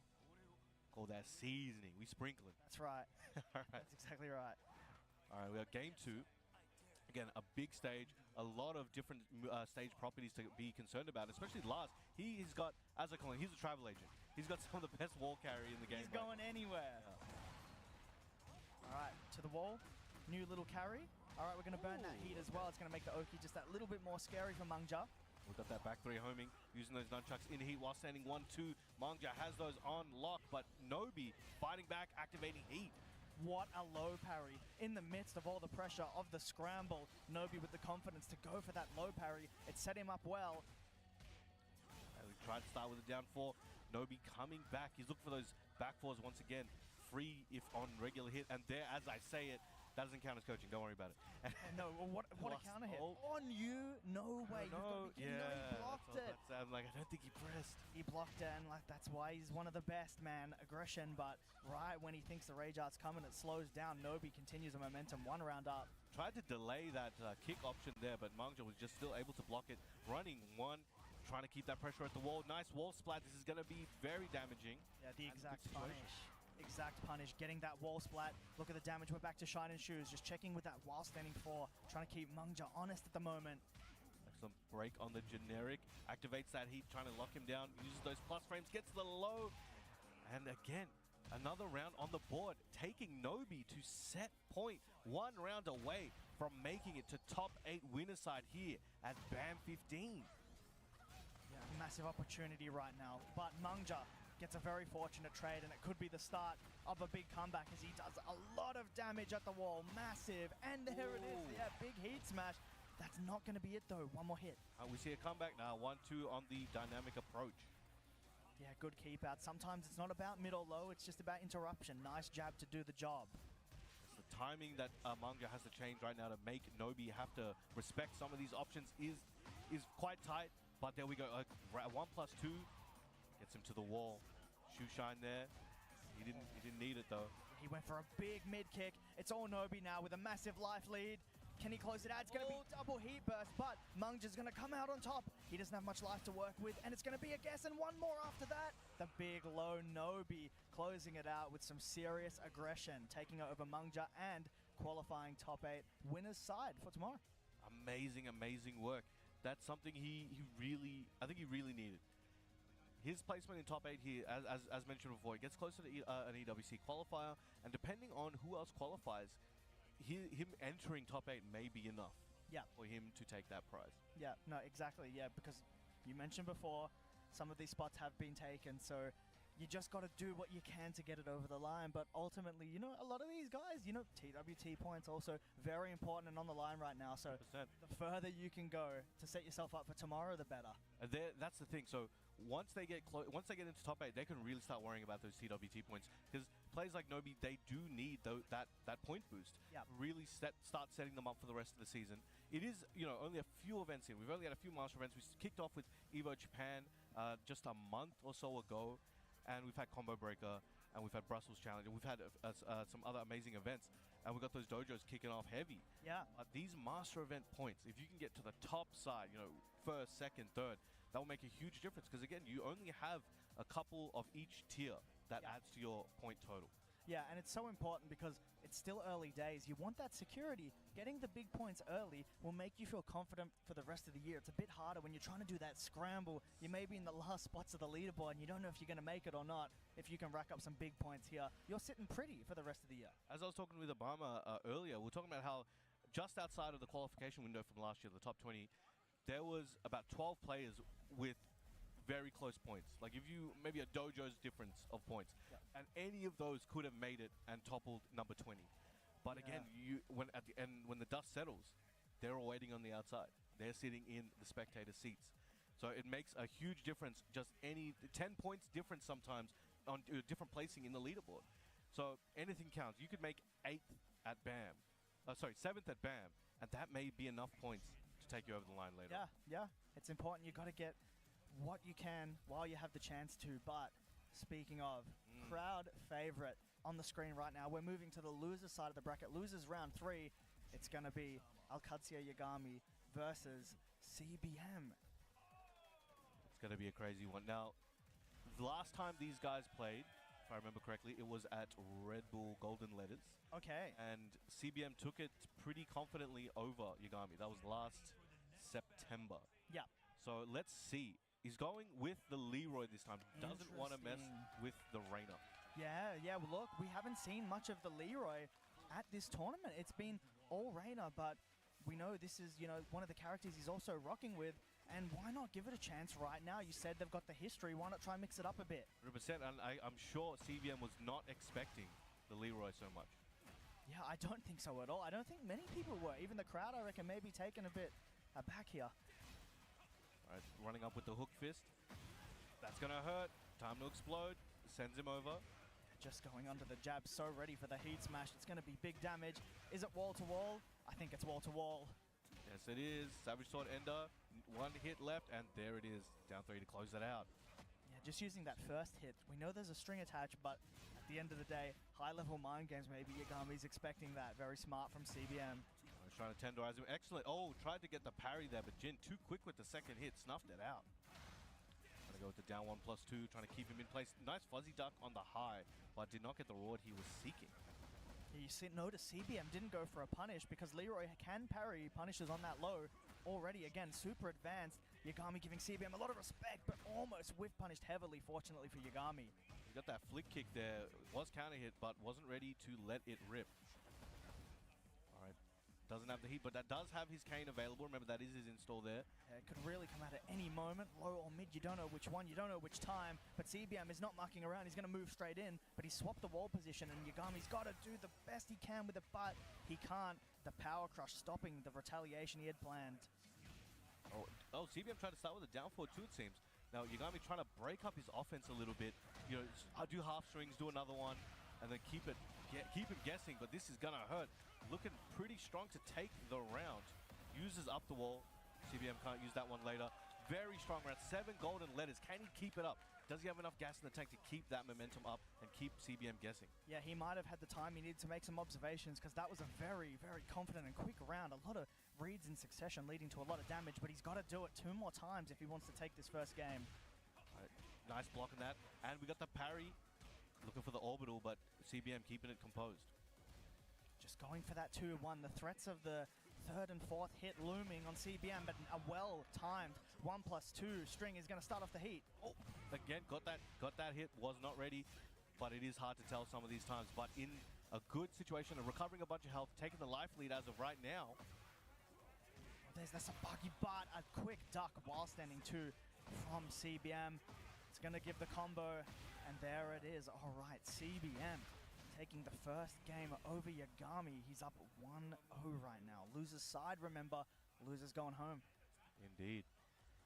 All right, this is a tough one. So CBM, again, I'm not sure if he was expecting the Leroy. We might be going back train, or he might just be taking some time to think about things. But he generally, he knew what to do. He seems to know the matchup. There was not situations where he buttoned into situations like auto parries, or he wasn't taking too many risks in situations that did not need it. Yeah, no, exactly right. And you just got to be careful. Yagami chatting with Hangman Kid over his shoulder, using that 1 minute of coaching time while he can. And it's going to be important. Hangman, very observant player, so you know there's some wise words being spoken right now, but Yagami's got a decision to make. He's sticking with Leroy Smith. He's going to stick it out. So using, you know, I said this last time I was on, but there's two ways you can look at it. You can either switch character and try and shake it up, or you can take that first loss and use that information. And it looks like that's the option Yagami's going to go for. And Hangman's Can't tell if they were cheering for Yagami or Sugar. Yeah, it looked like everyone was hyped for the dog, you know. All right, here we go. Game 2. Let's see what adjustments Yagami can make, and what preemptive adaptation CBM can take advantage of. There's a 2-1 again. CBM confident to challenge this time. All right, stepping back, down 4, trying to keep him out. Doing a great job. Bonks him over the head, activates heat. This is where you want to be with Leroy, especially on those chamber punches. Yeah, there it is, the forward 4 string. Going straight into Hermit, mixing up, but the heat burst is going to snuff out Yagami's offense, but a very, very good Sabaki there with the heat dash as well, but unfortunately unable to convert. But yeah, great read on the armor attempt with the throw. All right, Yagami swinging a lot stronger than he was last game. He's up 1 round. All right, something. Oh, he's getting his counter hit grabs back in, snapped Yeah. into the head. Stole his tech. Going for that wake up back 2 to try and check him. All right, Zen stance, trying to threaten with it, with the delay timing as well. Excellent. Activates heat once again. Again, prime position. Just checking with that back 1+2, thinking CBM's going to retaliate or duck. So strong in heat, the back 1+2, just fishing for that. That's it, rip. Bicycle kick into the wall. Just jab check, sidestep guard so he doesn't get clipped by the 4. But the heat burst is finally going to give CBM a chance. But the cane, unfortunately spaced. Not ideally. CBM's going to convert fully off that one. But sidewall did kind of change the combo up a little bit. Still might allow Yagami to bring it back from this health deficit that he has. There's not long left though. Goes for that Sabaki, but CBM patient and with a punish locked and loaded. Levels at 1 apiece right now. It's kicking off down forward 1. Trying to stop Yagami starting the round with like slower, heavy buttons. So checking with that down forward 1. Again, Electrics not giving him chance to breathe. Speaking of heavy buttons, the forward 4 counter hit. CBM taking it wall to wall. Rubbed a little bit off it, but 2-4 punish just shy of the wall splat. Right, down 4, trying to chip away there. Starts with the first hit. Nice duck on the forward 1. Yeah, CBM likely expecting another low there. Wasn't actually ready for the high whiff. And Yagami now still with heat available. Just being patient around CBM, but right as he bites, CBM steps to his back. The heat smash ready to go. And CBM is 1 round away from moving on. All right, that crowd's giving their energy to Yagami. He's going to make something happen. He's going to take another 2 rounds to be able to even up the score. It's crucial time. This is real game hours. The forward 4-4 big mid. Just chopping away. He's got Yagami's back to the wall and just stepping around in pokes. Just small moves and movement. Enough to do the job right now. Another step, and that's going to be a wall splat punish. It's going to be a lot of damage, and it's going to be enough damage. That's 7 golden letters, and CBM takes it 2-0 over Yagami. Excellent work there. Amazing showing there from CBM. He will be moving forward to play against Case K for top 8. Oh, okay. Yeah, very big one. And I'm going to say that about everything. It is. They're all big. I keep saying it, but it's true. Like, there's just so much talent here today. 100%. All right. So next up, we have Chanel versus Double. Yep. Once again, fighting for the opportunity to play against Arslan Ash for top 8. Yep. So the next couple of games we've got right now, it's not a ticket into top 8. It's a ticket to fight for a ticket into top 8 on the loser's side, by the way. So, you don't have that backup like some of the other players we just watched did. We're on that loser's side, and it's not over. Even if you win this one, you got one more. So a long road ahead, but it's well worth it for what's on the line. 100%. You know, you got the EWC, you got the points, and you got the prestige. Yep. That's one of those things that it's easy to forget out in the chase for points and everything like that. You know, people remember.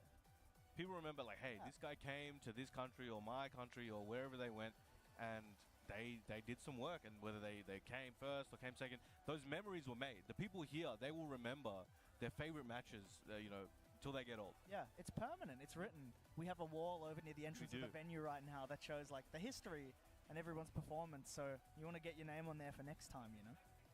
And the winner of this tournament will add their name there to the list of champions. Yeah, very important. But Chanel making his way up to the stage right now. Ready to go prep for the match Got against the whole Double. squad here as well. You Yeah. know, Lohai, Knee, Infested, the coach. That is a lot of resource. Oh, yeah. That is a lot of resource because I guess like you can work all of it through Infested, right? Like maybe everybody's talking on the sideline, but you send one guy with a lot of information. It's quite a crew. Consolidating all of that. Yep. That's massive. But I'm sure there's people in Double's corner as well because we've seen like a lot of the pros like going on and off the stage, like consulting with people. And you know, if you have the opportunity to use that coaching and it's something that works for you, you got to utilize it, even if it's just that 1 minute you get per set. 100%. We got Chanel always with the mask, keeping it safe. Yep. I was getting some, getting his nose clearer there. Yeah. Clear nose, clear head. Oh, gotta get something. Yeah, maybe forgot something. What did he forget? Oh, his towel. So gotta keep important. it dry. Yep. Yep. Hey, it can get intense, man. You got to wipe your hands down sometimes. You don't want to miss your button because it slipped. That would be an absolutely heartbreaking feeling. All right. Almost ready to go. Just another intense one. Now, So, yeah. both of these players aren't in a situation where they have qualified either. So both of them are fighting really hard to get there. Yeah. Extremely important. And, you know, expecting the usual law from Double unless we get a bit of shenanigans, the unexpected ones. But, I don't know if he would lay that on the line, but I would respect it. yeah. Hey, you never know. He's already tried it a couple days ago. So, no, it's going to be Law and it's going to be Elisa as expected. Let's get it going. A classic matchup. Classic characters. All right. Let's have a look at the stage. One of the important things are, okay, not many walls. Important. Make sure you change your offense for that, right? Can't rely on locking someone down in a wall. It's going to be a lot more about movement. Sort of leans into Elisa, right? She's got great 3D movement with that sidewalk and even sidestep. And even the backdash actually quite good. And you can utilize that more because you're not going to backdash into a wall very often on this stage. And every round you get reset back there anyway. So it's a good opportunity for Alyssa. Can't save your progress. Reset. But Double, he's not a movement amateur. He's definitely schmoving, as I was saying. But that tracking doing very well for Chanel. Alright, while standing forward, checking, he's just fishing for that down forward 2 counter hit. You know it's going to pay off big if you can land that launcher, but there's the movement we were talking about. Chanel going to the right and able to set up some chainsaws to take it first round. Excellent work. 1 round on the board. Just using that backup, the new door boot transition. And just flying around, but that little jab, right? That was a very, very fast slide. Very smooth. You've got to be quick. It's a high-octane, fast-paced game. Got to catch your opponent slipping. Oh, that chainsaw's coming out. Didn't have to absorb it there. Got it in first. Shaolin kicks, good duck. He's seen those before. Yeah, Reddy got a little punish for that. Double just trying to keep poking and playing very frequently around that down forward 2 and heat smash when he's got it. Just trying to hit that big move. I think Double really wants to keep Chanel in one spot. He doesn't want him to fly around, doesn't want him to be able to use chainsaws. He wants to just keep pressuring him until he can force him to make a mistake and make him pay for it. But that's easier said than done. But right now, looking good and while setting 4 on the toe kick. Yeah, running in and blocking that low. Yeah, actually, you know, you have to run in and hold down back. It's a very deliberate decision, so you know it's coming. Double so ready for that. All right, toe kick got him out of trouble that time. Excellent duck on the forward 4 string. Oh, thought he had the 1-1-1, but Chanel ready with the punish. But that is going to spike the airborne flying. Double getting the combo for this one. This is going to be pretty good. Get him closer to the wall. Oh, okay, that could have been very painful for Double, but staying alive here with the heat in pocket. There is the heat dash as well. That forward 2-1, so strong. We've actually gotten to the wall. Didn't think we would, but we're there. got up with the last crumb of heat as it disappeared. Looking like a good round for Chanel. Lets that go. Excellent 2-3 punish, 2 kicks there. Yeah, Chunky with the Oki as well. There's the slide. What's it going to be? Just ducking in his face, trying to get a reaction. 1-2, back 1-2 string. Just checking with pokes. There's not much time left, but that punish is... It's so close. Oh, I was about to say, I think Double still had kind of a life lead there. It would have been a pixel, and Chanel just jumped on a quick, decided to end it with a low. They're going for the backup options. Gets a float out, though. It's looking good for Double. Wants to take the 4th round for himself.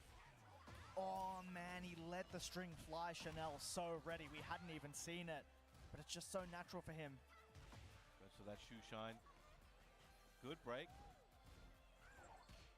And again, stepping left against the nunchucks.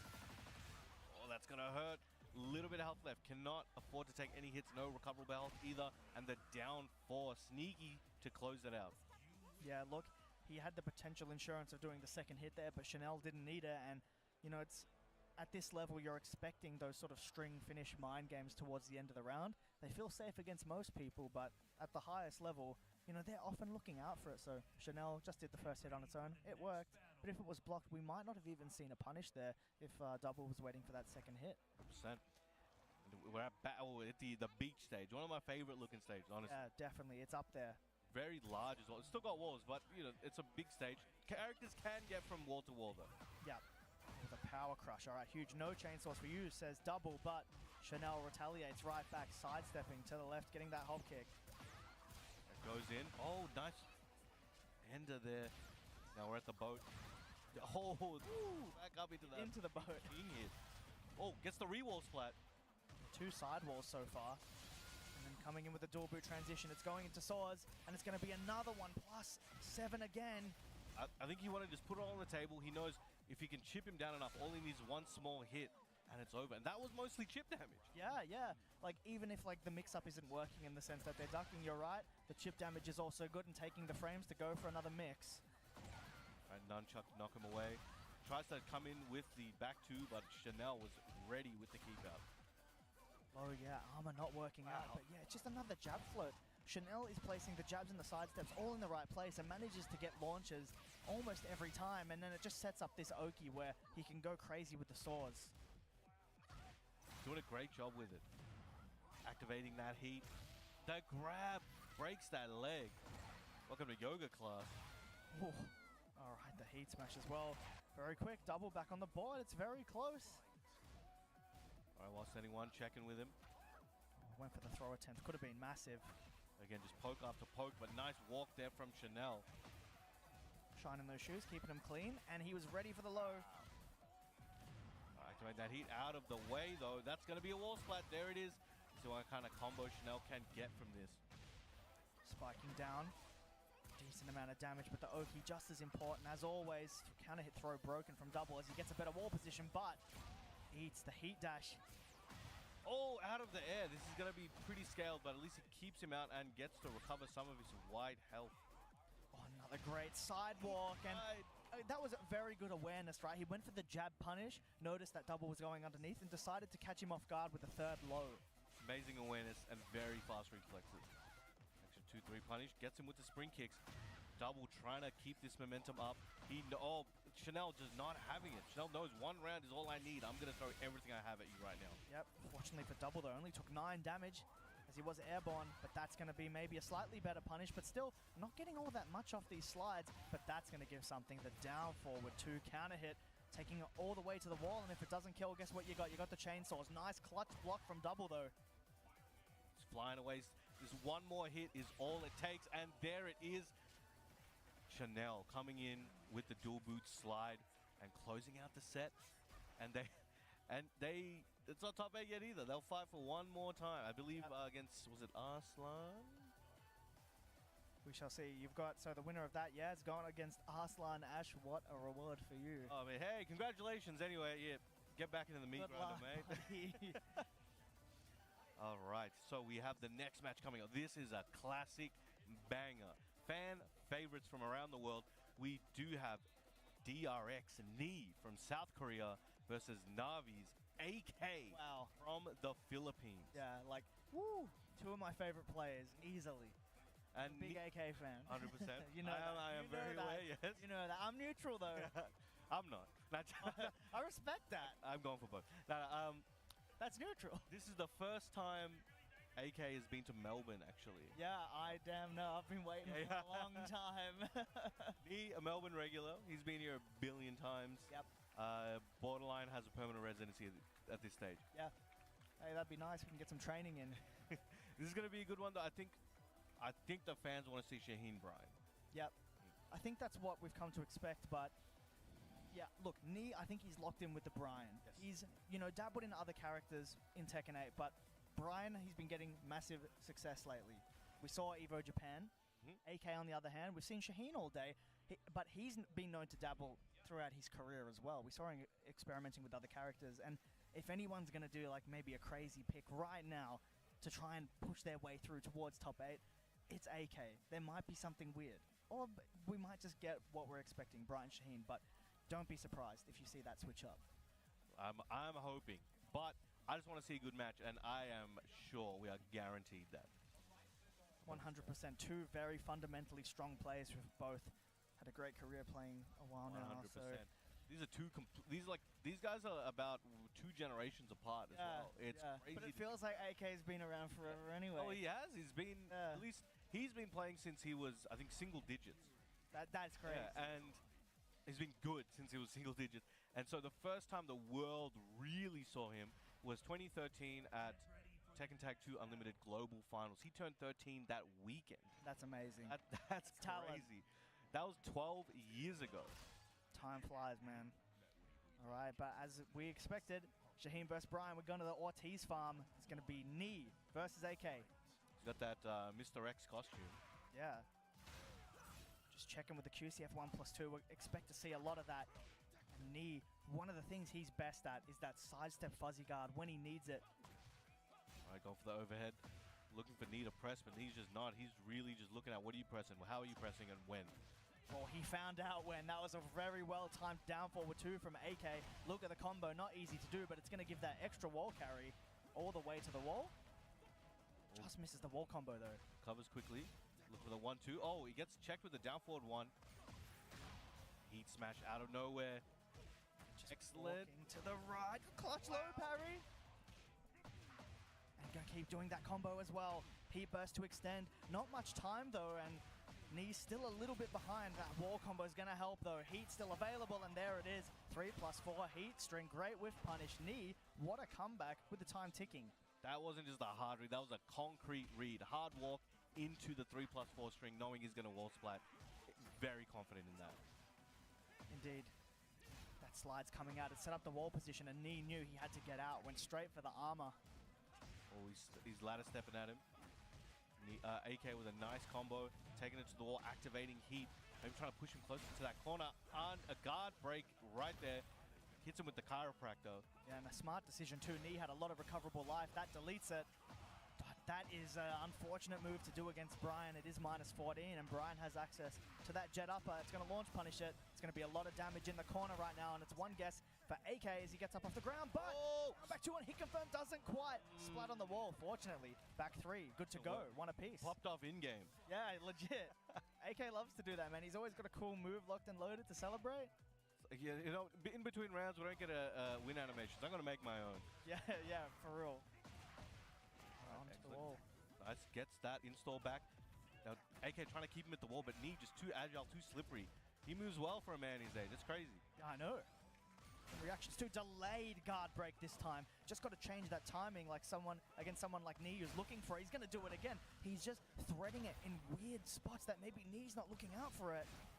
All right, lets it go there into the surfboard and runs it out with the running 2. Woo! AK up 2-1 here. Nee's been running the Shaheen gauntlet. We saw him play against Chand NY off stream. On the loser side, came out victorious, but he's got to do it again now against AK. And this is a different Shaheen. This is a different animal right here. He's one of the Shaheens of the world. For sure. Big plus frames in the corner, and Nee 7 gold, and clearly not happy about that last round. We're taking game 1 to a final round, close as ever. Oh, he's super close. Let's see what AK can do here. I think Nee, as the rounds are going on, as you know, Nee's like a machine. he will start downloading you as the game's going. Let's see if AK can give him a corrupt file, perhaps. Yeah, you're hoping so, but you want to try and get that first game because you know the longer it's going to go, the easier it's going to become for Knee. He's just that good, but another well-timed down forward too. It's really been the story of the set for AK, hitting a lot of these launches. Is he going to spend that balcony? No. Went for Oki instead. Oh, nice walk. He was ready. Oh, I mean, that worked out reasonably well for AK. That could have been a lot worse. Forward one check now, just keeping Knee honest, rips the full string, and it's going to be enough. The stance down forward 1-2, going to be enough. AK taking the first game. And we've invoked Infested. He's whispering something. This does is AK know Korean? scene. He should secretly learn Korean. He should. Not tell anybody, but just like, oh, okay, all right, I see. Oh, more lows. All right, all right, all right. That's potentially the words of 4 men through 1 man right there, and it's going in Knee's ear. You've got to be kidding me. All right, game 2. Back at the same stage, Ortiz Farm. I know you got a soft spot for this place. I love it. I love this song. Look at those alpacas go. It is a banger, and those are great alpacas. Nice orbital, excellent spacing. Might be taking this one downtown. We shall see. No, he's going to just... Oh, no, it worked. We're actually going downstairs.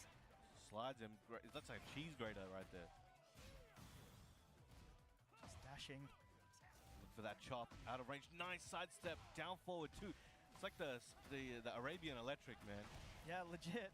He's hitting it very well. It's taken to the corner. Oh, now he's letting it rip. Could Knee bring this one back to his life? He's slowly coming back to life. Yeah, Incinerator spent though, so no more Snake Eyes. Whoa, ducks under. He's threatening with that slide. Knee was not scared. He's like, nah, man, I've seen this before. Yeah, And he sat there. He did, and he's going to play it safe. Going to the movies, we're going to do the Rager, and Knee going to take that first round, but the rest of this game is going to be played in the bottom floor. We've got so many wall blasts around every wall. Every move that knocks hard against the wall, you got to be so careful now because you're getting comboed. Completely changes risk-reward dynamics for each player. And they're really taking the time to move at the moment. Nobody wants to overcommit. As I said, that Knee getting with the machine gun punches, trying to keep AK in place. Yeah, look, it's good. It tracks to one side. It's quick. And then you can use it to set up your big stuff. Going there. Oh, okay. Another one. Do it again. I did it again. Just look, the little pokes though, it's more than enough. He's chipped Knee's health bar down. Heat on the table though for both players still, but Knee has formed a good wall position as he engages Heat. All right, letting it go there, not completely. Keeps that install in check, uses up his Heat to get some plus frames and push AK back a bit. Still going to survive here, and then run up down for a classic. 2 rounds to none in game 2. You said it yourself, man. Knee's like a supercomputer downloading you, and this second game's proving that. 2 rounds up very swiftly. Goes for that swipe low. Excellent punish with that one. Gets the Knee. There's that hatcher kick. Moving around. Inbuilt timing delays, but also moving around moves. Knee, untouchable. But as I say that, AK well-timed back 2. Right in that back 2. It was a crazy work. And still both have Heat. Knee. Big life deficit, but we've seen him come back from a lot more. Big jumping spike and the Heat smash to close it out. AK back on the board. 2 rounds to 1. Yeah, utilizing the forward 1+2 from crouch there. So with the forward input, not super easy, but he's been able to do it. They're both whiffing a little bit. See, hey, come here, I whiff something, come here. And then bang, yeah, launch. They're a bit careful for that. Yeah, don't accept that invitation. Denied. Incinerator. With the machine gun punches. Oh, okay, big explosion. This could be a pivotal moment for AK and the momentum he's been trying to build. Slowly carrying to the wall. And unfortunately for Knee, he's going to have to guess again. Wall back to another wall blast. And he had good awareness there. He didn't try to go for the last standing 3-3 at the end of the combo. He just went for the last standing 4 and just kept a good position. That's a rip. Yeah, More big hit. Gosh, yeah, the big mid, man. Set point here for Navi's AK. 1 more round and he will eliminate DRX Knee from BAM 15. Has he hit the cancel download button? We're about to find out. The connection interrupted. Never mind. That's why they call him Knee. Against just using that start of the Incinerator, but wow, unbelievable. The Snake Eyes parry on the wall flip, and Knee gonna utilize the wall blast here. A good combo should be enough. And that's gonna be it. KO for Knee. All right, 1 apiece. And right at the death, Knee steals it back with what an insane read. Like, let's actually go back to that. The forward 1+2 with the Snake Eyes with the parry. He's done it on the wall jump? It's Come crazy. on, you don't see that interaction very often. These guys are the best of the best. That was an insane comeback, as you mentioned. That hard read on the wall jump, even if it wasn't as an intended for specifically for a wall jump. Maybe he wasn't sure, or maybe he knew exactly what AK is going to do. There's no way the whole squad hasn't studied AK meticulously. Yeah. But it worked out very well. Got the big comeback, crazy combo, wall explosion, everything. But here we go. We got the classic costume. What? Here we go. He's going back in time. All right, AK now. Big counter hit to start us off. Doesn't opt to spend the heat. Keeps it simple with the forward 2-3. And again, another counter hit, but the trade not allowing him to follow up. He wasn't sure about that one. Didn't want to let it rip. Felt it in his gut. And a good call too. Trying to shake his hand, but Knee doesn't want to have it. Bad spot. All right, the hatchet. Gee, shake my hand. Yeah, it's too early for that. Oh, it's dashing up in his face. Damn, he's just in and out. Let's that rip. Yeah, now heat for AK. What's he gonna do? 0 on that Knee. Oh, out of here. Yeah, not Excellent quite. work. Yeah, Knee with the perfect punish in the back. Gonna use that downtime to pop the heat, and so ready for the last hit of the forward 2-string. Knee ducking underneath and punishing. Now taking the lead. He's taking the lead in this, as you mentioned. Just, I think it's the first time he's got a game lead and a round together. Very important. Checking with that homing move. There's the slide, and we know when AK does one, he can't get enough. He needs more. Once you pop, you can't stop. Down 3, looking for an opportunity, looking for that opening, looking for a counter hit, and he's just not giving it to him. He's not he's let go of the right side of the stick. There it is, the low, but unfortunately follow-up not working out. It's given Knee the keys right now, and he's going crazy. Big counter hit with the string. What a hard read. Gonna pop that heat burst, not gonna work, but at least give him the heat. He's gonna keep going. Use up his resource, trying to still lock AK down, but AK's running away, looking for that opportunity that just presented itself. Let's see what he has in store here. AK with the Rage Art. Yeah, we're Tony Should be Hawking. set. You know what? I'm not going to say anything. Never mind. I'm saying it. He's done it. Boom. There you go. I don't know. I'm always worried about commentator skills. Yeah. And I was confident with Game that one. defying. Yeah, I know. It's not fair. All right, one apiece now. Close, close, close. Knee just checking with them pokes, just dashing little moves, but AK sneaking in that little counter hit. It's going to be his turn. Low. Slides it. He was waiting for it. Gets the double knee pickup. All the way to the wall. Heat burst going to help out just a little bit. All right, get some tasty wall damage here. Very hefty. This is where Knee likes to put people, but again, they will do whatever they can. He risked getting re-comboed just to get out of there. Yep. You got to do it. Sometimes you got to commit. There it is. The 3+4 string. Going for it. It's going to hurt a lot, especially with that heat wall combo, but not working out. Back one. Going to get a bit of a launch, but unfortunately, AK tried to swap the sides rather than go for a wall combo, and unfortunately, a little greedy. It hasn't worked out, and he's been able to steal it back. He's on set point. This is looking rough for AK. He needs to make something happen. The crowd is starting to cheer for him. They are sending him energy. Big hatchet there from Knee, looking for a back four right after, trying to see if he starts ducking. Yeah, good tracking too. It's a fast move in that situation. It's a great option. He went for the taunt. He went big, but it didn't work out. He's still got the time though. He's got the life lead. He's had a habit of trying to end sets with taunt jet uppers recently. I don't know what's going on with that, but wants the he's trying to flex, get the man. exclamation mark. He's like, don't forget. He wants that. He wants, yeah, you're right, exactly. Leave his mark on the set. All right, activating that heat now, moving forward. AK needs to make something happen. Knee with the defensive QCB1. Big punch there. The Brian Electric. He's going to engage. It's the incinerator against the wall. AK not opting for the punish, instead for the mix. That's one slide. Moving in again. He went for two, but Knee went for the heat smash. That is going to be it. Well timed from Knee. He's going to take it over AK and move on. Amazing work there, Knee. That could have, that looked like AK set for a little while, but Knee, as mentioned, he got the download and he just stopped pressing so much.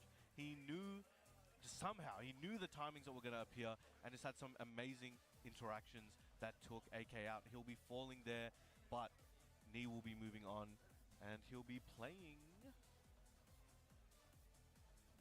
Who's he playing? Ooh, Mangja, all right. All right. Alert. So hopefully you guys have been enjoying this, and if you've missed any action, you can check out TekkenWorldTour.com. Follow the socials and go to X. Follow at Tekken, at B&E Esports, and on YouTube for the matches you may have missed or want to relive BNE Esports. But for now, we will let you guys have a break, have a breather, let your heart rate settle, and we'll be back with more BAM Top 32 action very soon.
'An apocalypse looms over parallel worlds as their fates begin to intertwine.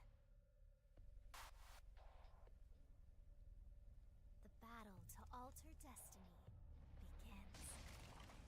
Embark on a journey alongside gods, heroes, and monsters of bygone eras. The anomalies, known as Digimon.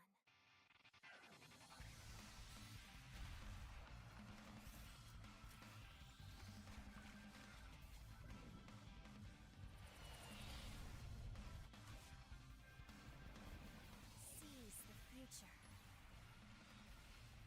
Together. The story of a bond that transcends time.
to the Tekken World Tour 2025 here live from down under.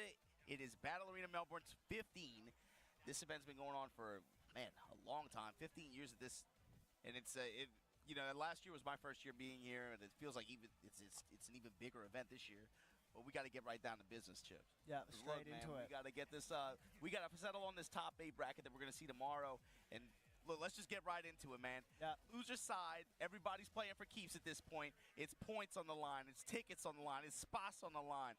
Daniel Motto versus Mogul, loser side of the bracket. A lot on the line, man. Look, these two still, they're both another match away after this one. So whoever's winning this, they're moving on. They're going to have to fight Rangchu. But from then on, every game's so important. It's loser side, but we're fighting for that loser side top 8. But first, we got to get to business here.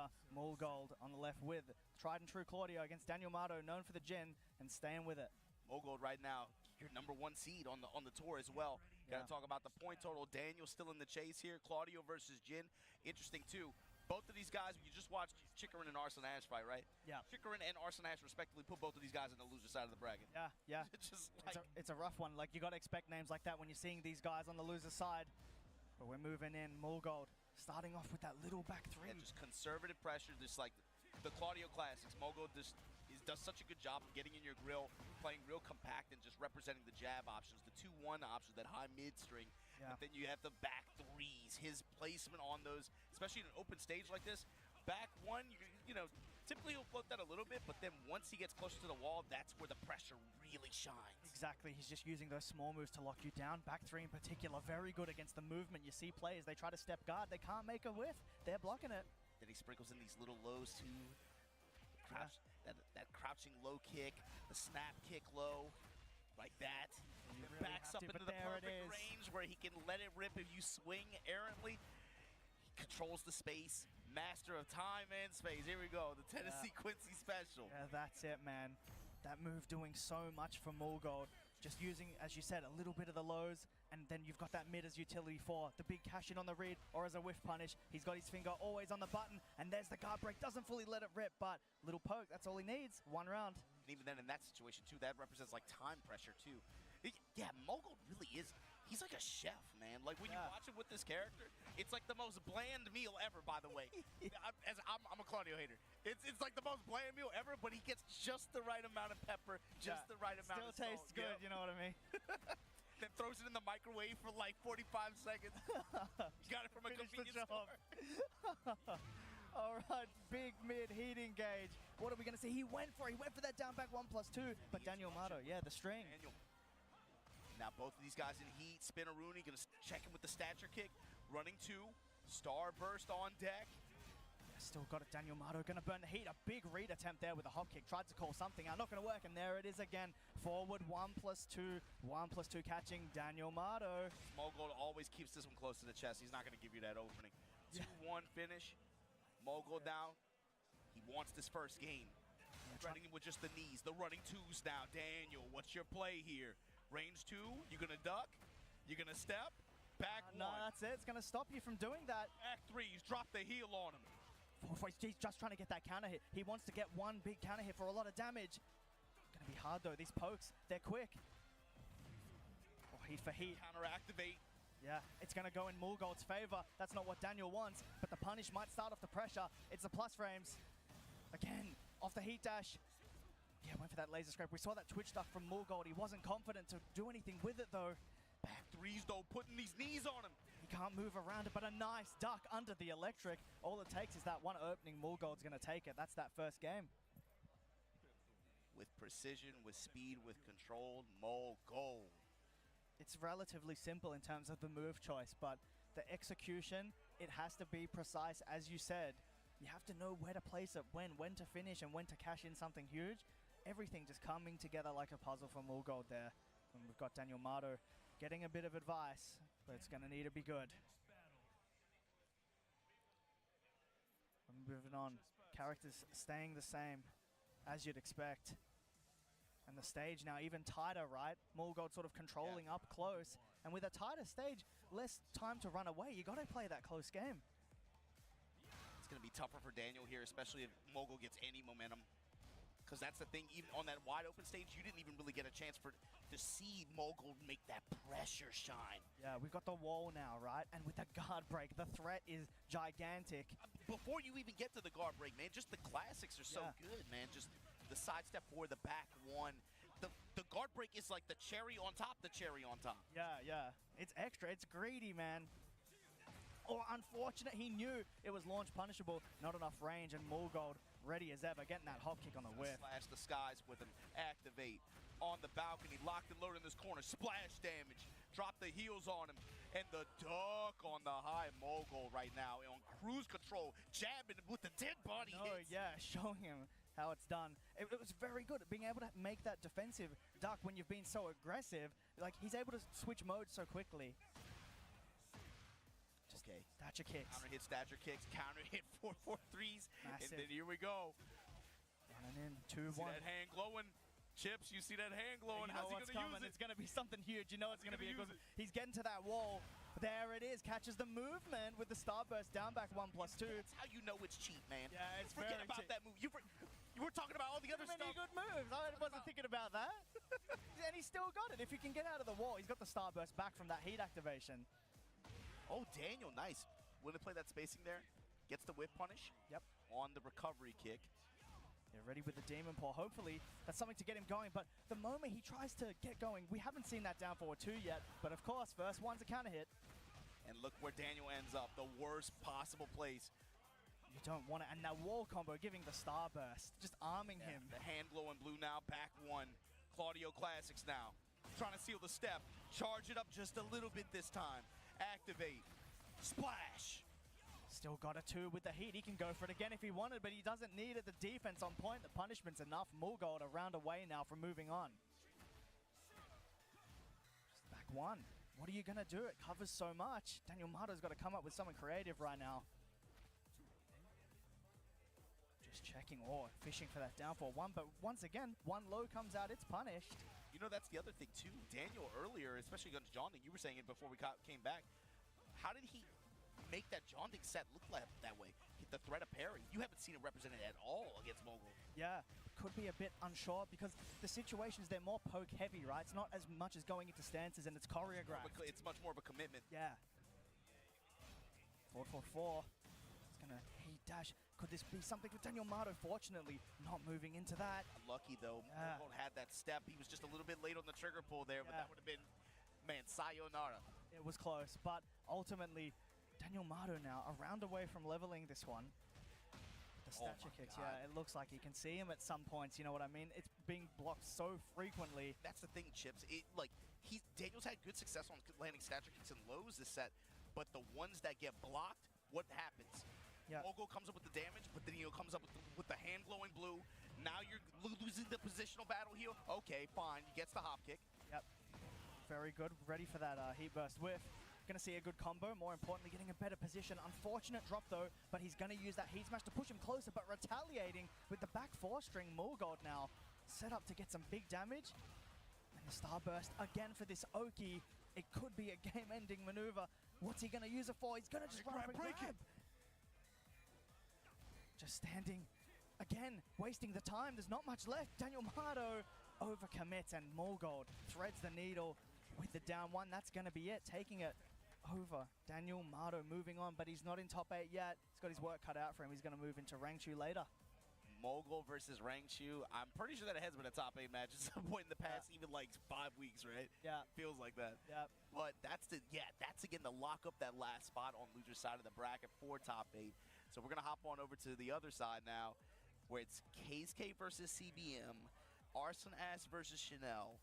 Then you have Mangja versus Ni, Rangchu versus Mogul, and that's gonna be the last 4 matches for today to see who plays tomorrow here at BAM 15. Yep. Massive stuff. Easily could be its own top 8, but we're here, and it's gonna be a sweat. And starting off, yeah, we got CBM and KSK moving up to the stage. Should be a Mishima-style battle, I would think. Yeah. And Kazuya, but you never know. CBM's got a few. That's the expectation. I think CBM's birthday was recently too. He said like, no, Yeah, he's a that's right, man. I got yeah. no birthday luck in this bracket. Yeah, I know. Yeah, unfortunately, no, nothing like that. It's not easy for anybody. Not here. I've been saying throughout the day that, you know, like, with our major, we pull good numbers, but it's nothing like, you know, like an Evo level numbers. But it's still big enough. But the ratio from like the top world-class players to the rest of the bracket means it's so condensed. And earlier in the day, like we were seeing like round 2, round 3 matchups that you would see in like TWT finals or something. In pools. You Yeah, know? it And was crazy. That was the key word we were talking about earlier so much, is just like, it's about bracket density. When these kinds of events, That's the way. 200 plus entrants, but when, like you said, when so much of that pool and that percentage, you like, feels like a 25% chunk almost of that is like people who are globetrotting and competing for these points on the Tekken World Tour and mainstay names, you know? When like you can just rip 40 names off the bat like that, and you get those matchups in pools, I mean, that says something, right? When you get top big caliber matches, second round in pools, I mean, that's you know what kind of show you're in for. Yeah, it's amazing, and yeah, I hope everybody's enjoyed it, because yeah, as a result of that, we've just had some of the highest level Tekken almost throughout the whole day. It's like a compilation, and it's going to continue now as we have our first losers top 8 qualifier. KSK and CBM getting ready. We got the tower ready. It's going to be a sweat. Just moving on now. Just waiting to see. It's going to be interesting. I'm expecting Jin versus Kazuya, of course, as you mentioned, but my question too is, defensively, how is CBM going to treat this matchup? I mean, Keisuke in the Zets earlier, to even make it this far, he showed such great mastery of being able to lock his opponent's movement. Obviously, you know you want to look for sidewalk left, sidestep left against Kazuya like that, right? But he is so good at being able to use those passive tracking tools to be able to lock your step down if you're going to go into that compact range. If you're going to get in the range 1 or shorter, he did such a good job of being able to check people with lows, running stature kicks, the whole 9 yards, and it really, really gave people a lot of trouble against him. Yeah, and it's very important. That electric, though, constantly looming. He's constantly trying to throw it in the exact time you're going to move forward into it, or maybe press a button. Constant timing checks with that electric is what's going to dictate the pace of this game. The mid-range. KSK, yeah. Got to be careful. There's another stature block. Immediately. Yeah. That's CBM's answer to this. Fine, I'll let you can have the lows. I'm going to block them, and I'm going to come over 4-4 every time. Yep. And that was like 90% consistency so far from CBM. Yeah, we're getting to that late stage where we're in that zone where players can sort of feel it out. Like, look at this, every stature kick so far. Like, in fairness, not a hell of a lot of damage, but it's the momentum that's more important. Look at this. It's the momentum in this wall, in this activation. Even poor. Electric, yeah, not on the right timing. It's going to give CBM the keys yet again. Lets a string rip, and that's a quick 2 rounds from him. And to be fair, Chips, Keisuke he's undeterred. He's still going to it. He's still going to these lures. Yeah. Just like you said, the electric going to find his launch here. Be able to pin CBM to this wall. Take a nice 45% chunk like that. Runs the sweep, runs the low. Fine. You want it? I'm going to take it. CBM now. Heat engaged. Poking away mid-range like that. Gets the counter hit. Confirms it. The moment he goes to press, it's going to be more plus frames as well. Just chipping away. Keisuke's already enraged, by the way. And another big counter hit. CBM turned that round quickly, man. 3-0. Called it, man. That was a fast game. CBM played that really quick. And like you said, wasn't even taking like huge chunks either. You kind of just played that into Keisuke's range. Said, okay, if that's how you want to play, fine. I'm gonna take my lick back. Yep. That's it. All those blocks on those lows. Just happy to wait. Maybe a lot of brain power going into looking for it. Yeah. I mean, you said it's not a lot, but like, bro, that was probably like a life bar in like maybe 0.25, 1.25 life bars over just like wall setting 4-4. Yeah, he blocked so many. Like, I might have been 100%. I don't recall one hitting. He missed one. One. There you go. He hit like 8. Yeah, blocked so many, and yeah, we were talking about it before, but once you get that punish, it's into big plus frames, and CBM just knows what to do as soon as he's given the keys to just keep going, man. That's what it's about. The aggression, keeping it going, putting pressure on your opponent. Any punishment, damage is nice, but control's better. And he had a good mix too, just whether it be mid pokes, jabs, or stepping. There was really a variety of looks that he gave Keisuke after. For sure. We're going right back in. Neo City. All right. Keisuke with a lot of work to do. CBM looking comfortable, man. I mean, yeah, like what's your answer, Keisuke? We'll see if the lows return, but there's a forward 4, similar speed, and a nice duck. Under the down forward 1 string, he's going to get a twin pistons. Plan may be coming together. We'll see. That's important. Being able to take that 30% chunk like that, He's got to be able to get good return out of good calls like this, just like that. Again, finds another electric, but unfortunate drop. Yeah, Good maybe positioning here, but again, while standing 4-4. The lows are still locked and loaded. Down 4, while standing 4 in return. That time I'll trade you the stature kick. Oh, there it is after the down jab, though. Lets it rip in a weird spot. Still a pixel, though, and CBM could easily make it work. He's already gotten some of it back just from the aggression alone. Look, it's slowly going up with every plus frame. Oh, just reversal sweep from that position, and that's enough. Yeah, look, the deep hell sweep to go under the jabs. If you let it rip immediately, you're going to get clipped, but he just glided beneath it. Testing with the 2-1s. This time comes up with the punish on the down 4-2, homing mid-punch.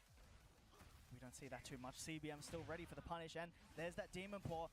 KSK starting to use maybe a bit more mids this time, especially at that range, going in with the Demon Paw, covering a lot, more than just your mid mix-up. An approach tool, very important. Twin Piston, second hit, gonna connect. That's the one that matters. We're getting the combo.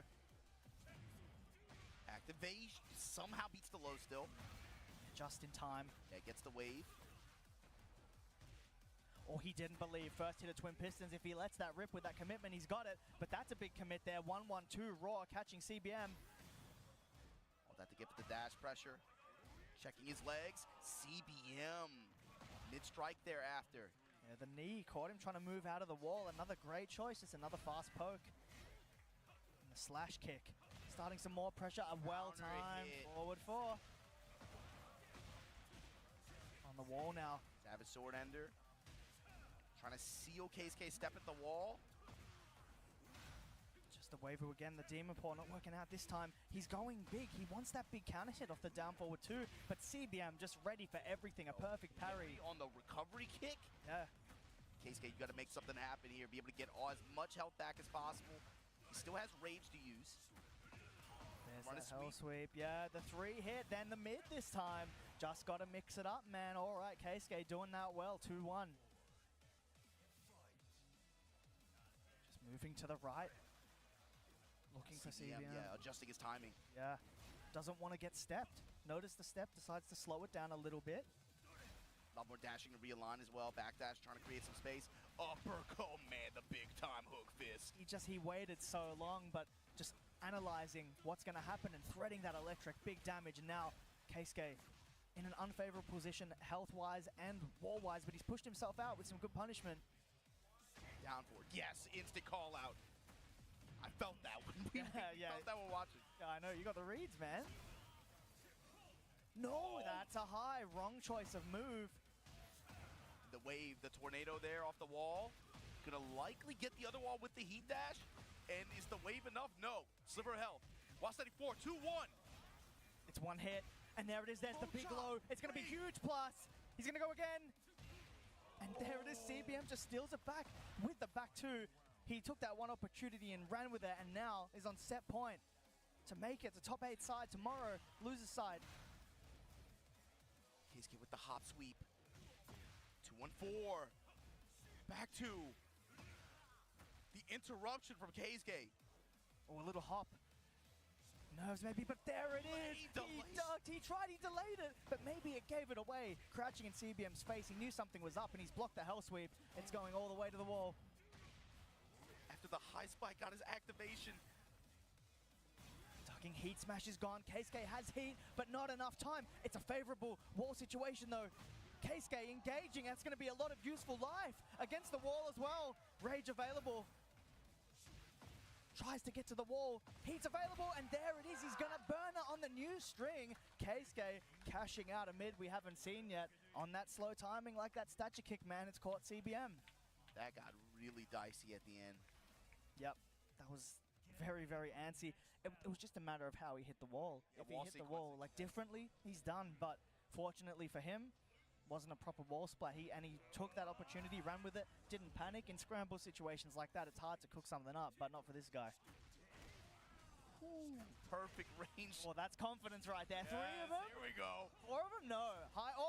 He tried to mix it up a different way, but CBM still, he saw right through it. Oh, that just gets your axe kick and the go in engager here. CBM now stepping, walking to the left. Able to find that whiff.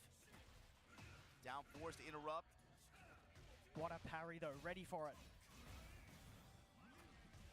Dash, he's going to charge it up, push him just a little bit more to that wall, but not the best move to use in that situation. Not enough range. CBM, perfect punish with the heat smash. Getting the wall and getting that first round back in the lead. Electric. There's that wave dash, and now the mids are coming out. He's done all those hell sweeps. He's earned the right to go for those mids.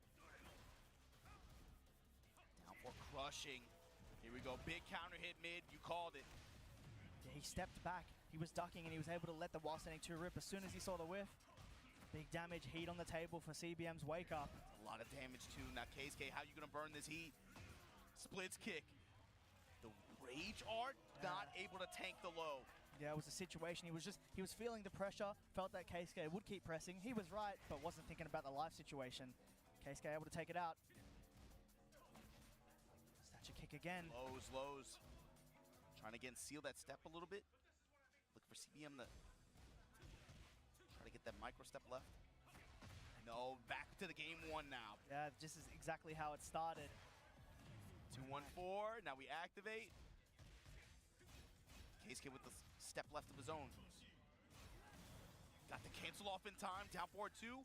CBM now pressing strong. There's that wave dash, just trying to track with that while standing 4. Oh, nice little dash block and a punish on that hop kick. This time burning the heat. And it's going to take to the wall, actually, Obama. It's going to be a lot. Rage is available too. He's going to save it though. Statue kick, 1 hit and forward 4. And just like that, Keisuke now. The lead. Wow, 1 round away from taking the set and moving on to top 8 tomorrow on the loser's side. Nice step to the left, but I think that was an electric, man. Unfortunately, execution led to a down jab. 2-1-4 to interrupt here for CBM. Punishment looking good for him. Has momentum, has heat. 2-1, back it up, working the forward 4. Dash with the wall behind him.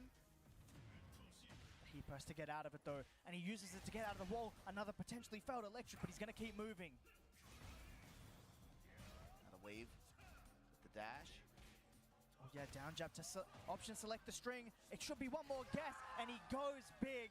And CBM is going home. Keisuke gonna take it with an amazing comeback, amazing adaptation. Look at that release, man. He definitely, he wanted that one. Oh yeah, he earned it too. He earned it too, just from that initial game 1 mind game. All those stature kicks. All, you know, CBM's blocking them a lot, but it's still a lot to think about. You have to put a lot of mental resource for that, and maybe you're not dealing with the other stuff as well. And it folded back around on the 3rd game. It's funny how sometimes the wheel of option rotation turns. You know what I mean? It's like by game 3 we're back to game 1, but with a slightly different timing and respect for each other, you know? Yeah. It's crazy stuff. Like, you know, you think after all those blocks that move's off the table, but you earn the right to use it again, man. And it worked so well for him. It's gonna be good. Stepping up, we gotta find again who else is gonna plug into this loser spot in this top 8 tomorrow. Check it out on stage. Chanel, the winner of BAM last year, right? Yeah, this was defending the title. This was that tournament where he got in early on and really made a nice jump on the leaderboard, but also was able to secure a lot for what Yagami and Ulsan with the way the tickets handed down. Exactly as well, right. Everything. But this event, he had great success last year. However, there is a new guest star here. Yeah. If you're gonna get in the Sunday, Chanel, you gotta get it in over Arslan Ash. Yeah. Loser side of the bracket. This is not probably not how they planned it, but no way. we got. Yeah, insane that we're seeing it so early on, but hey, that's the way the tables turn. It's going to be interesting. Expecting that Elisa pick from Chanel, Zafina, obviously an option, and for Arslan Ash, you know, Nina, we've seen that all day, but Arslan's been testing a few characters, man. We saw, you know, not that long ago, some experimentation with Lars, and you never know. It's always these last-minute moments you try to sneak in your weird pick. Try and catch your opponent off guard, but we shall see. Nah, we're sticking with it as expected. Elisa versus Nina. It's going to be Chanel versus Arslan Ash. This is loser side top 8 qualifier. Loser goes home, winner goes through tomorrow. That's a good question too. I wonder, like, what is the experimentation for? Like, what situation, if you're Arslan, when do you put those into the field, you know? Yeah. Well, I think maybe, for example, Lars is a very aggressive character. If you feel like you're playing against someone, it's harder to get stuff going on. Maybe just force a situation with a character like that. But when you need the defense against someone like Chanel, you go with what you know best, what you're used to, where your muscle memory that you're picking Nina. I'm glad you said that too, because typically in this player matchup, that's where Arslan really shines here. he really is able to get Chanel going with his defense and his movement. Yeah, very important. It's very tough. You've got to be careful. Currently, Arslan in the blender, not able to get that conversion. Chanel is going to give Arslan the keys again. Obviously, this character, that's one of our win conditions, being able to get you at the wall in destructive stance like that makes it very, very hard to deal with, especially for like some characters in the cast. But here we go, big block, big return fire here for Chanel. Opportunity to be able to get the wall. Heat active now. Yeah, worst case scenario here. Burns that heat smash to set up the chainsaws, and it's a big mid. Even if you block that, you are heavy minus. It's another guess, but hey, as better for Chanel to get it done early. 1-0 right now in this first game. Sidestep one, the Ivory Cutter whiffs. This is the other problem with Elisa now too. She has so many more chainsaw stance, destructive stance transitions. Yeah, and if we're down for a 1 with this season, you know, like that's very important. That's cheap. It's very cheap. You can just fish for that, and the moment it lands, the swords are there. You kidding me? We also see her flying around a lot more now. These dual boot transitions that are a lot more prevalent this season. It's totally different. It's not what you're used to. They've changed some of the Chainsaw Mine games. It's a shake-up. And it's also because of the threat of Hello World and Emergency Hello World. She has much more counter-strike ability and potential. It's going to reward a player like Chanel for having really good sidewalks and really good movement in that stance. Yep. Especially when it's to move past people doing like heat smashes or attacks that really move them further that would be difficult to punish normally. Elisa will be able to catch up to them now. Yep. For sure, yeah, you can chase him down. She's flying everywhere now, man. You got to be so careful. Arslan, little magic 4-string. Going to push it through. Almost to the wall. Heat activated. Shut up and put her on the wall. Stomp on her. Arslan Ash. Elisa get up and then, yeah, just put the dash on him just to be able to get the wall back. But here comes Chanel. Not easy to get out of that pressure. Arslan tried to start up the sidestep one, like factory right there. But Chanel, one move, whiff punish on the wall. It's led to this situation right here, but a well-timed down forward one, mid-poke. Arslan getting the float, working his way out of the wall. Rage to back him up as well. Gets to slide. Another float sequence, and he's got it. Yeah, it's just those little pokes. That is the weakness of, you know, Elisa's heat smash. She goes airborne and it's a bit slow, so, you know, if your opponent opts for that faster poke, which Arslan clearly started using once that heat was ready to go, he got some big damage. Especially with the way he's playing it too. He's keeping it real compact. He's getting in Chanel's grill and making him uncomfortable. He's willing to float these jabs out there like that. Because of course, you know, he's needed, right? He's looking for the jabs. He's looking for the down forward one. He's looking for the sidestep one anyway. Yeah, they're your main tools. So why not? There it is. Confirm on the counter hit into the heat engager. Great walk from Chanel. Gets past the Ivory Cutter. Now both these guys just swinging mids, but Arslan holds down. You wanted that homing swing to steal my step? No chance. So ready for that. Gonna get the big damage at the wall. It's one guess. Down forward 1-2 again. This is what you get. Arslan Ash with advantage here. That's it. Infested on the stage with all the information. Very scary stuff. I was saying to Brown Man before, like, it's likely not just Infested's opinion. They're definitely talking while they're watching these games. You're getting advice from a lot of people just through one mouthpiece. I've been thinking that for the past year and change. You know, it's like with some of these scenarios, it doesn't feel like a one coach situation. Yeah. It almost is like there's a collective speaking through one individual. You know what I mean? Yeah, exactly. They're all together, man. They're plotting. I mean, I'm thinly veiling that. It's definitely that. It's definitely like 5-man coaching squad speaking through one person. All right. Or the back two. That's a great tool, you know. If Chanel's going to try and walk around you, that homing slap so quick. Yeah, Arslan continuing the momentum. Pressure and speed here now. The lows starting to pile on in conjunction with those mids and highs that Arslan is just pressuring him with and chasing him down and keeping him real compact under the high here. Comes up with the lifting punch. Arslan Ash cooking. Gets his activation here. Slowly pushing. Gunshot's going to put her close to the wall. And Chanel defiantly swings back with the engager. Clean step to the right. So ready for that with the down forward too as well. Could be going to the wall, but Arslan doing everything perfectly on defense right now. It's very simple. It's very effective. And just snuffing out the chainsaw stuff with the jabs, and it's the sidestep one. Arslan right now. The most bold dash in his grill. No, jab interrupts. You don't get to do that for free. Just everything working right now. Step is the right outcome. Counter hit check, right outcome. Arslan doing everything right. Can he do it to close it out now? Chanel with a lot of work to do, a bit slow on the launch there. Not quite as sharp as Arslan is right now. Testing with the one jab, backs off. Look at that. Somehow that hit. That hit. I have no idea how. Maybe he delayed a bit. Or Chanel didn't step enough, but either way, Arslan's happy to see that one.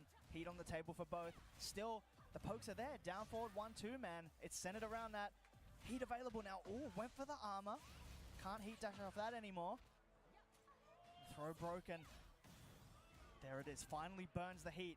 And all these pokes slowly scamming the time. 12 seconds remain. Arslan's happy to just keep poking away. He's in control right now. And what's Chanel going to do? There's not much time left at all. And Arslan finally rips the magic 4-string. That's going to be it. Just pokes on pokes on pokes. Chip him down, and he looked a little lost there. Arslan That was just a blanket. Man, that was crazy the way he had coverage on him. It felt like really difficult, especially game 2. Arslan was on top of him from start to finish. Yeah.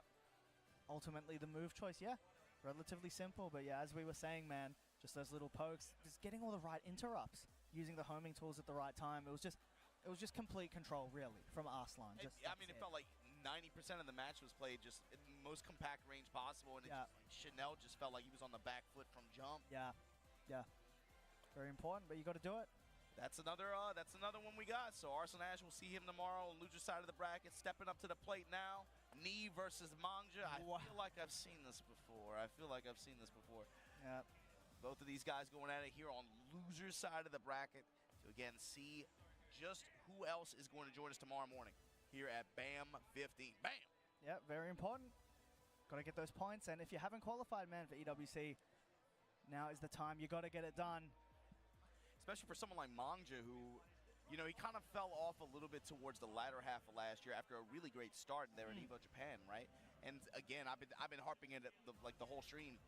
I cannot stress how crazy, if you really keep it up, I know you were looking, but like the points race, the way that wound down the last 2 months of the tour, there was some heartbreak, man. When you got like 14 players competing for 6 spots like that, and you have like less than 20 points separating like 7 or 8 players like that, and it all just comes down to, you know, did you go to this dojo? Or what tournament, what event did you go to? Yeah. And you got to imagine it's crazy for some of the players on there for as highly reputable as they are, right? And as like esteemed players as there are, for them to miss qualification like that, that had to hurt. Yeah. No, we were just saying before, this is an early event. There's still so much to go, right? You want to get the points now so you're not in that situation where you're at the end of the year trying to scrap something together to make it. It's more also just like you want to save your mental, man. You do not want the pressure of having to go into tiger uppercutting and pull a rabbit out your hat. You know what exactly. I mean? Like that is not a good feeling. You don't want that. Someone like Nee's sitting here right now, he's sitting pretty, dude. Oh, he's here for fun. Yeah, it's all good now. Just the experience. He's going to the artist alley and stuff in the back. He's gonna walk out with a bunch of prints. Like, oh, do you have any Brian keychains? He's shopping in the artist alley and stuff. He doesn't care. All these other guys are like, oh my god, you're gonna get something. Get something for me, dude. There's the low. Mangja already playing this way better than it felt like before. Yeah, a little down 4 check. Very confident first round from Mangja or him. And I feel like for Mangja too, especially in this matchup, he's got to be able to play with this kind of speed and be able to get like a 2-0. The longer you give me to just kind of like figure out your timing and spacing like that, I feel like last time they played, especially like in EVO Japan, I remember just like the way Knee just systematically just broke down his offense like this. It starts with the slide punish at your uncle's house. Oh, going for the glass, but no, couldn't get the taunt. Or Mangja now slides it back out. Not scared to use them even after the block. You can't be. Oh, but that little micro sidestep to the right around the quarter circle back 1 there. Stepping with him to counter activate now. Little throw break with the moment you try to act. You forget the heat nunchuck's a thing, man. Those situations, I love to talk about like those grab breaks that are almost instant because it's a bit jarring for the player, but you know, you've got that initiator advantage. You know what you're going to do straight away, but the person breaking it's just a scramble on the screen. Perfect setup from Mangja to hit that nunchuck. The bloody war. It's time to power crush, able to stop Mangja's advance here, counter activate, but the cross on the wall and activate and finish Knee. Yeah, as he does, man. He may have lost the first 2 rounds, but That download is slowly forming. Now Mangja running some law classics, running the jab, down for one, the back four pressure into that uppercut. Yeah, big down forward two there. Corner position as well now for Mangja. Yeah, just look at that. Look at the combo adjustment. Not only to get more damage, look at where Knee is now. Fortunately though, a nice low block, not enough to get out. And the slide, here comes the pressure. That's money right there. The nunchuck, just trying to change his timing, ducking in his face, but Knee, albeit with a life deficit, it's not going to be enough. Sidestep to the left, heat smash, locked and loaded. Mangja, all right.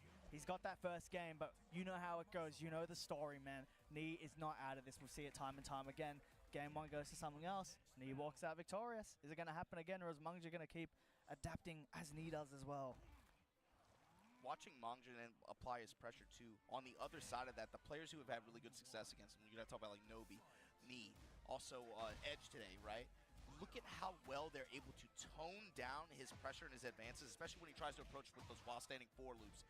When he starts to try to do his looping pressure like that, they have very, very specific defensive answers that can kind of like deter him from trying to make that kind of linear approach. Yeah, that's right, and it's core to Law's gameplay. So you have to be so careful, and if Knee's going to disintegrate that for you, you've got to go to something else. There's the nunchuck again, but the low parry, not deterred from that mid. And here we go, Knee to the wall. Big wall damage, it's enough. The wall combo, all right, Knee, the first round of potentially a lot more. Cannonball straight with the jab strings. Testing with the snake bite. 4-3, he's throwing all the Brian tools at him right now. And just checking that timing, right? The key timing tools, he's trying to figure out which one might be best for you to get a counter hit. See now he reacts after back ones. Sidestep right and launch him to the skies. Activation. So ready again to the wall. Big damage again. That's war. Oh, he didn't charge it. That's the mind game. Still one Snake Eyes available to Knee, but Mangja's got to try and get out of the wall. Heat's going to help. There it is. Got the interrupt. The lows from Mangja, but the mids from Brian and Knee. Up 2 rounds here in game 2. There it is, almost as expected. Knee looking like a different player already. It just took a little bit of downtime. Firmware updates, you know what I mean? Like that kind of That's thing. it. That's it. And they're regular. Look at the one jab. There it is. Big counter here. Finally caught Mangja pressing in a place he shouldn't have been. Knee says no, big damage, that's the punishment. Oh, there's Snake Eyes, it's gonna put him on the wall, says no to the heat burst.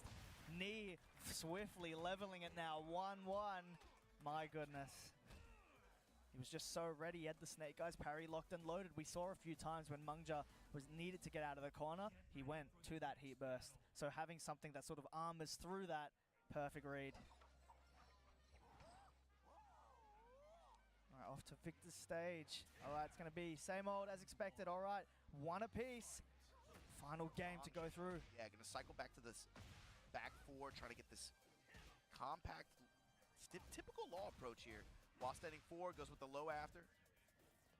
Just stepping to the left, trying to get a whiff out of Knee. Instead, Mangja notices he can't get anything. I'm going to put the mix on. Goes to his slide, and Knee lets it rock this time. But you got to be a little bit weary. Oh, that's going to push to the wall as well. That's the start of the Incinerator, but Mangja challenging with the perfect button, really launching with a heat dash. Notice Knee stopped early, interrupted his follow-up. No mental frames there. Almost dead, so much damage. And the poke to close it out. All right, Mangja turning it around almost as quickly as Knee did. There it is, fishing for that quarter circle back one again. Not quite the counter hit, still big damage.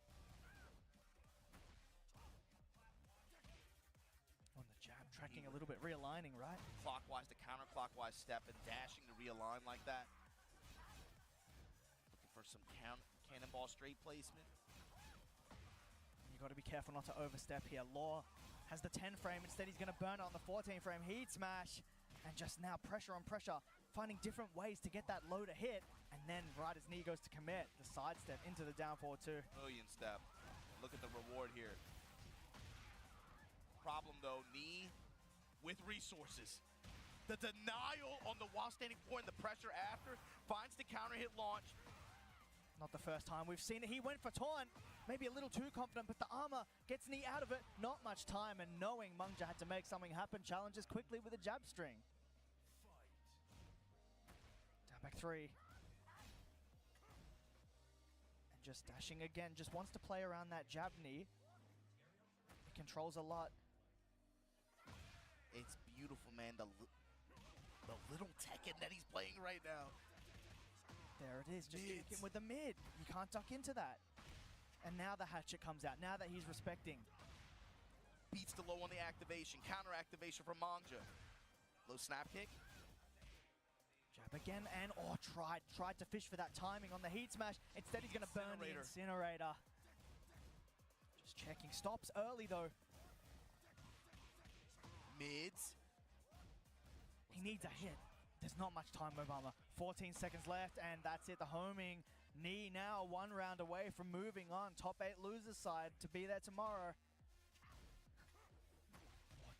He's used to those jabs now. He knows he wants to approach with them. Just to the left, the punish ready to go, but not many people punishing that one. That's a change, but knee is so ready. Dashing and not willing to take any lows yet. Knee opting to stay standing. But huge, even after getting counter hit, still the knowledge to walk to the left. It's going to be big damage on the wall here for Knee. And Snake Eyes from the heat, ready to go. How are we going to see it? Fakes the taunt. Post smash. Drops the back 1. We haven't seen that yet. Plus frames, catches him trying to step out of the wall with the perfect move. And Knee closes out with the low, with the down back 3. He'll be moving on, and he's taken it.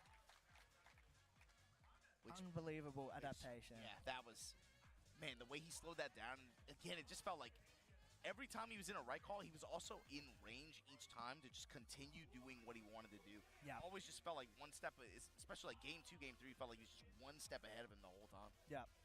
Yeah. No, for sure. And just that jab being the basis of that game, like, absolutely incredible. Just as you pointed out, willing to dash, jab, and just set up some offense off that. It's so simple, but it's so simple, but the application of it at that level is just, it's surgical. You know what I mean? Yeah, like you got to go to school for a long time to get that. Yeah, a very long time.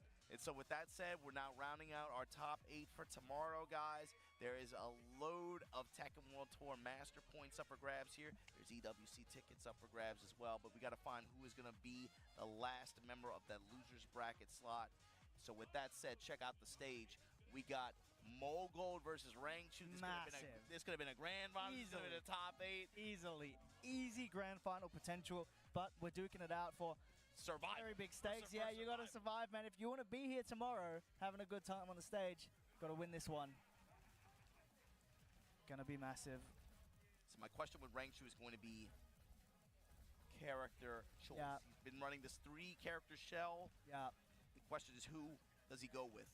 He's hovering over Panda, so that means plus frames or after the smash, the threat of the throw. Yeah.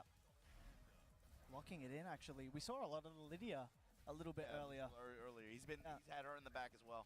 Yep. But doesn't look like we're going to see it. Instead, we've locked in the Panda. We've got the B outfit, but as expected, Claudio from Mogold. All right. The boss. The boss character. That's it. You got to be so ready. And a little bit harder to move around some of those tricky Claudio moves when you're picking the Panda. So there's got to be something else you have to compensate with it. Rangchu knows what he needs to do. Might not necessarily be moved around some of these things, but he'll fight his way out.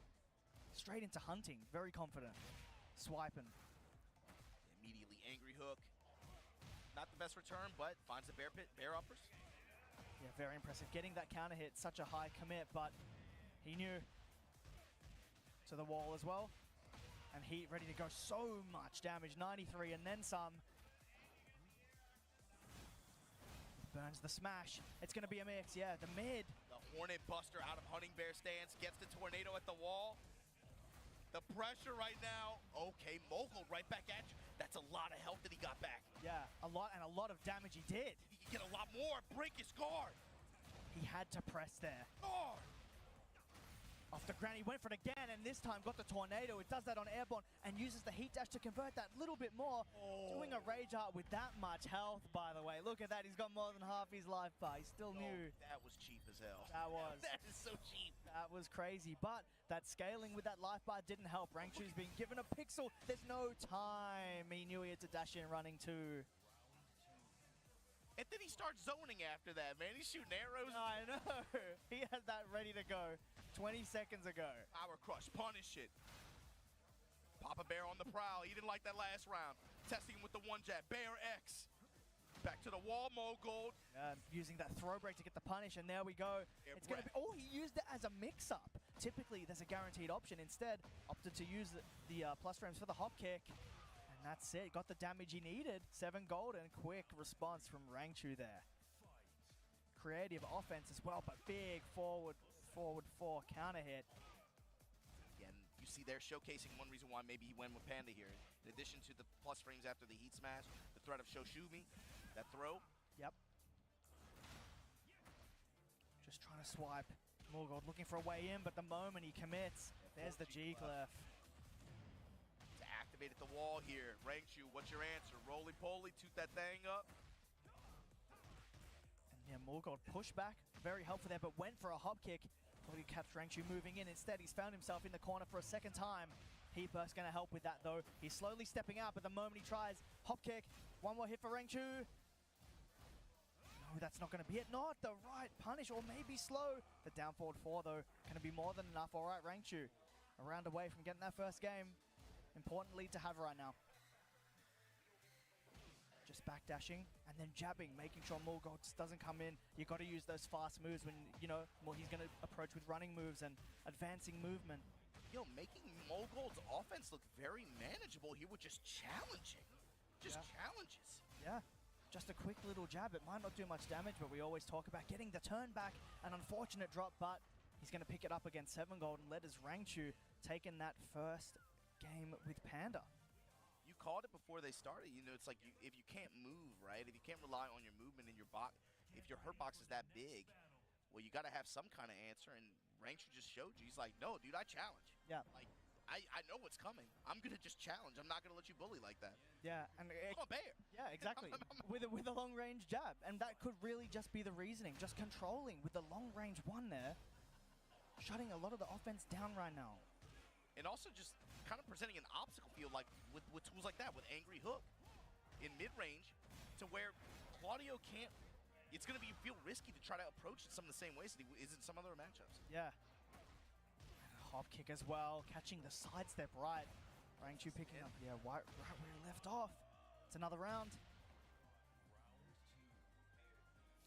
And Mogold now needs to change it up from the style that's typically been working, but another fast swipe. Air X, just the armor right back at you. Mogold.